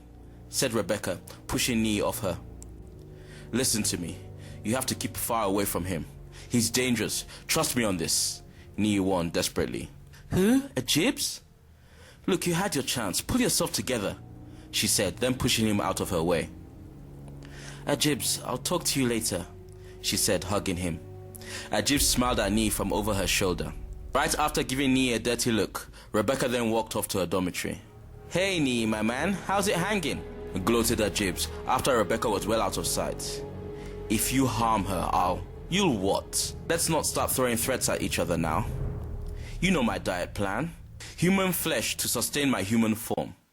Do you think I'll go for any old flesh? Why should I, when I can have Becky's nice, firm, supple body at my disposal?" "You bastard!" Nee screamed as he ran at Ajibs. The slayer was stabbed by a well-directed punch to the stomach. Ajibs then threw him against a wall and held him against it with one arm by his throat. "You can try, but at the end of the day, you can't win," he then said in a deep demonic voice as his eyes lit up into a fiery state. After speaking, he let go of Nee and walked away. Nee had no plan, no idea of how he was going to stop this thing. All he knew is that he couldn't let Kuma harm Rebecca. That evening, Rebecca was one of the prefects chaperoning the dining hall, so Nee waited until everyone was making their way out before he dragged her aside. "You again? Look, you better stop acting like this," said Rebecca, pushing his hand off her. "Please listen to me. As a friend, all I'm trying to do is protect you." "From who? Ajibs? You guys grew up together. Why would you have to protect me from him?" "It's hard to explain. All I can say is that he has changed, and now he is very dangerous." "To you maybe, but not to me," Rebecca said, ending the conversation and walking off. The only thing Nee could think of doing next was seeing what I had come up with. It was almost time for evening prep, so he assumed I was in the classroom area. He was walking past the library when Kuma's 4 zombies stood in his way. It was obvious they were waiting for him. Nee slowly moved off the path into grassland, and the zombies leaped and somersaulted until they had all surrounded him. They thought he was running away, which was far from the truth. At that stage of his life, without empowerment, he couldn't take on a master demon or any form of evil that was just as powerful. Anything else was not a problem. The zombies Nee classed as anything else. Nee moved off the path to get out of the rays of the streetlight shining directly on it to reduce the likelihood of having an audience. Unlike the Slayer's first encounter with them, he didn't hold back, and he responded to the attacks by dodging and blocking with extreme aggression. After about 45 minutes of dodging and blocking, he found beating them all at once without empowerment was near impossible. But beating them one at a time was within his capabilities. Chike then did a leg sweep, which Nee avoided with a backward somersault, and then followed up with a series of backflips to get away from them. He was using the run and fight technique, which meant him running away, allowing them to chase him, and then stopping to fight the nearest zombie. But in order for this to work, Nee needed to be very fast. As hoped for, one zombie was a much faster pursuer than the rest. As Nee backflipped away, Chike began to front flip after him with immense speed. He was so fast that despite Nee's head start, Chike was able to leap and land behind him. He then came at Nee with every kind of kick in existence, with speed and precision. Even though Nee could match his speed, avoiding his attacks was far from easy. At one point, Chike executed an aerial roundhouse kick, which just about missed Nee. As the zombie landed, the Slayer greeted him with a flying jab in the face, which dazed Chike, and before he could recover, Nee used his legs to break his neck. Expecting him to die instantly, Nee was shocked to see Chike simply twist his head back to its rightful position. Like I mentioned earlier on, Nee was shocked, and he didn't have time to be shocked, as the Slayer soon found out, when Chike retaliated with another roundhouse kick, which connected well with the side of his face, causing Nee to spin off his feet to the floor. The Slayer recovered quickly but not quick enough. Nee was still on the floor when all 4 zombies surrounded him again. One of them kicked Nee hard in the stomach, which made the Slayer leave the floor like a soccer ball. He hit the ground back first, about 30 meters away from where they were standing. As Nee just about got to his feet, another plan came to him. He was going to hack them into as many pieces as possible. The Slayer then brought out Bill, which he had been carrying everywhere with him since the Christiana incident, unleashed his blades and threw it at his foes, who had already begun running towards him. Spinning through the air, Bill beheaded all 4 zombies, but the headless bodies were still running towards Nee. Working like a boomerang, Bill was back in Nee's hand before his headless assailants began attacking. Seconds later, the Slayer found himself dodging and hacking from all angles until the attacking stopped and there were body parts everywhere. It was then Nee noticed a red star in the sky hovering over the art block area. The red star had been in the sky all through his fight with the zombies, which meant whatever was happening under the star was now probably too late to stop. That didn't stop him from trying, but something got in his way. All the body parts melted into a black liquid substance and then merged together in front of him. The liquid then became a 15-foot dragon-like creature, which was red in color with razor-sharp teeth and claws with a long, powerful tail. As Nee sighted the demon, empowerment came to him like a breath of fresh air. All his aches and pains vanished. He could feel the extra strength surging through his body. It was like his batteries were fully recharged. The demon thrust his head at him like a rhino. Nee, in turn, leaped straight up into the air, avoiding its attack, and coming down with an axe kick that went through the dragon's neck like a hot knife through butter. The creature's head fell off, but before its head hit the ground, the whole monster disintegrated. Nee looked up again, and the star had gone. He ran desperately to view what he had missed. You see, while Nee had begun engaging Ajib's zombies in battle, Rebecca was on her way to class, still upset with him. As she entered her crowded classroom to get 1 or 2 textbooks, she met Ajib sitting comfortably on her seat. "Hey there," greeted Ajib with a smile on his face. "Hi," responded Rebecca, who clearly had things on her mind. "Are you all right?" "I'm fine," answered Rebecca with a blatant lie. "You know, it does help to talk about things. And I know if you don't talk about whatever is bothering you, you'll never be able to study." "You're right." "Of course I'm right. So why don't we take a walk and talk things over?" Soon enough, Ajib and his potential male began walking and talking. "It's Nee. I can't figure him out. I mean, I've had a crush on him since I've met him. I even told him one time." "What did he say?" asked Ajibola, as they both got as far as the art block and sat themselves down comfortably on its corridor. "I'd just broken up with Tokwe. He said he wouldn't be right. I respected that since he's been a real good friend. But I still hold feelings for him. Before midterm, I tried to get even closer to him, but he completely ignored me. Now he sees us getting close and he..." she said, then hesitating. "And he what?" asked Ajibola. "Ajibs, why would Nee come up to me and tell me you are dangerous? Nee is a nice guy, and he means well. As for me, I just want to eat," said Ajibola as his eyes lit up into a fiery state. Rebecca was now so shocked she couldn't even scream. Without hesitation, she started making a run for it, but there was no escape. She hadn't even run up to 5 meters when she found herself bumping into Ajibola, who grabbed her. "Don't panic, girl. I only want you for your body," Ajibola said in a deep demonic voice, as he metamorphosed into Kuma's true form, with Rebecca still in its hands. Out of nowhere, I kicked the master demon off my classmate. Rebecca crawled into a corner and watched as I began to engage the demon in battle. My kick, as powerful as it was, to Kuma was nothing more than a mere push. Kuma began swinging its tail at me as soon as it hit the floor, but I was too fast and agile. At one point, I rolled under Kuma's tail and greeted it with an uppercut that connected right with its chin, throwing the demon several feet away. Kuma, now frustrated, pounced right at me, but Kuma catching me that way was near impossible, for I moved 10 times faster than a cheetah and was 20 times more agile than a monkey. As my feet touched the ground to gain momentum to leap into action once again, hands made out of stone emerged from out of the ground and held onto my feet. Kuma was tired of physically attacking me and now resorted to using its other powers. I couldn't break free. Kuma wasted no time in making use of this opportunity and struck me in the face with its tail, dazing me instantly. Kuma then jumped right at me and drove its razor-sharp claws through me. Like I mentioned earlier, I wasn't invulnerable. I was just as fast and strong as Nee when empowered, but I couldn't cheat death. I was dead before Kuma took its claw out of me. When Nee arrived at the scene, he found my body on the floor, and beside it Rebecca's houseware covered in blood and torn into pieces. "No, God, no," Nee said quietly to himself as he dropped to his knees to take a closer look at what he had found. How do you expect to protect the world when you can't even protect your friends? As a slayer, I must say you're pretty incompetent, said a voice from behind. It was Kuma back in the form of Ajibola. Nee had never been filled with so much rage.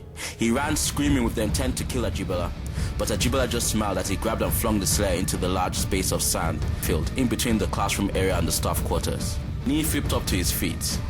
It wasn't empowerment driving him now. All that was driving him was anger and good old-fashioned adrenaline.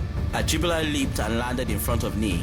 As his feet touched the ground, a set of flames surrounded them, creating a circular arena with a circumference of about 100 meters. Well, seeing as I killed Tayo, crippled Tochiko, turned Tokwe into a raving lunatic and ate your lovely Rebecca, I think it's only right that you have the chance to avenge your friend's demise, like a true hero.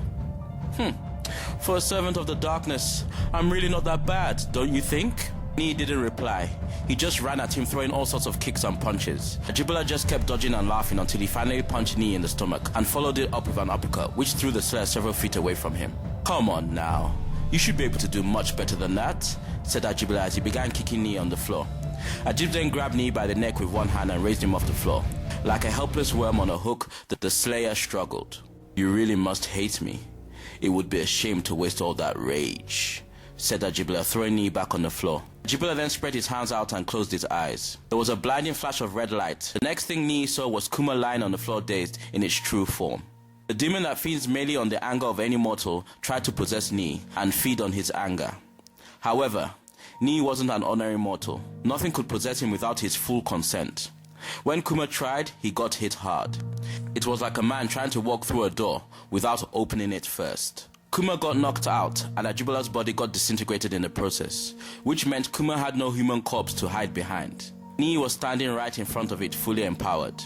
He grabbed the demon by the neck, and as it tried to hit him with its tail, the slayer caught the tail and used it to fling the demon in the air.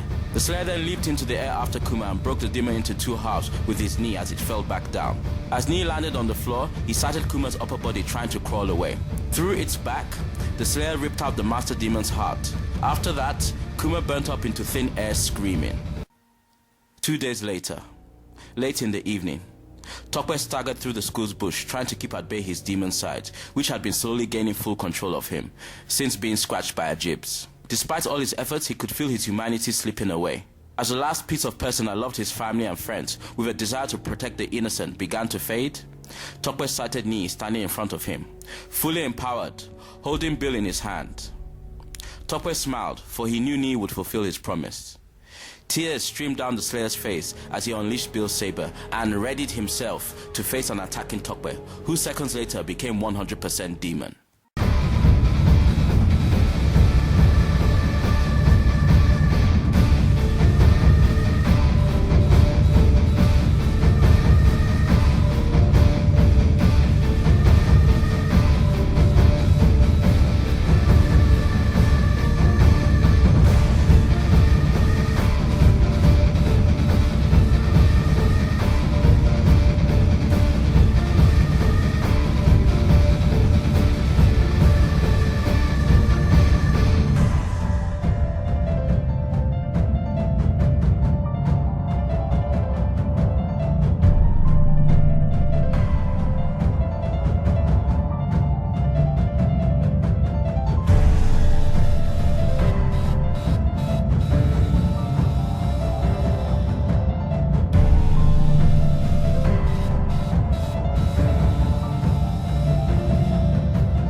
Is now available on paperback and in e-book format on Kindle or any other device.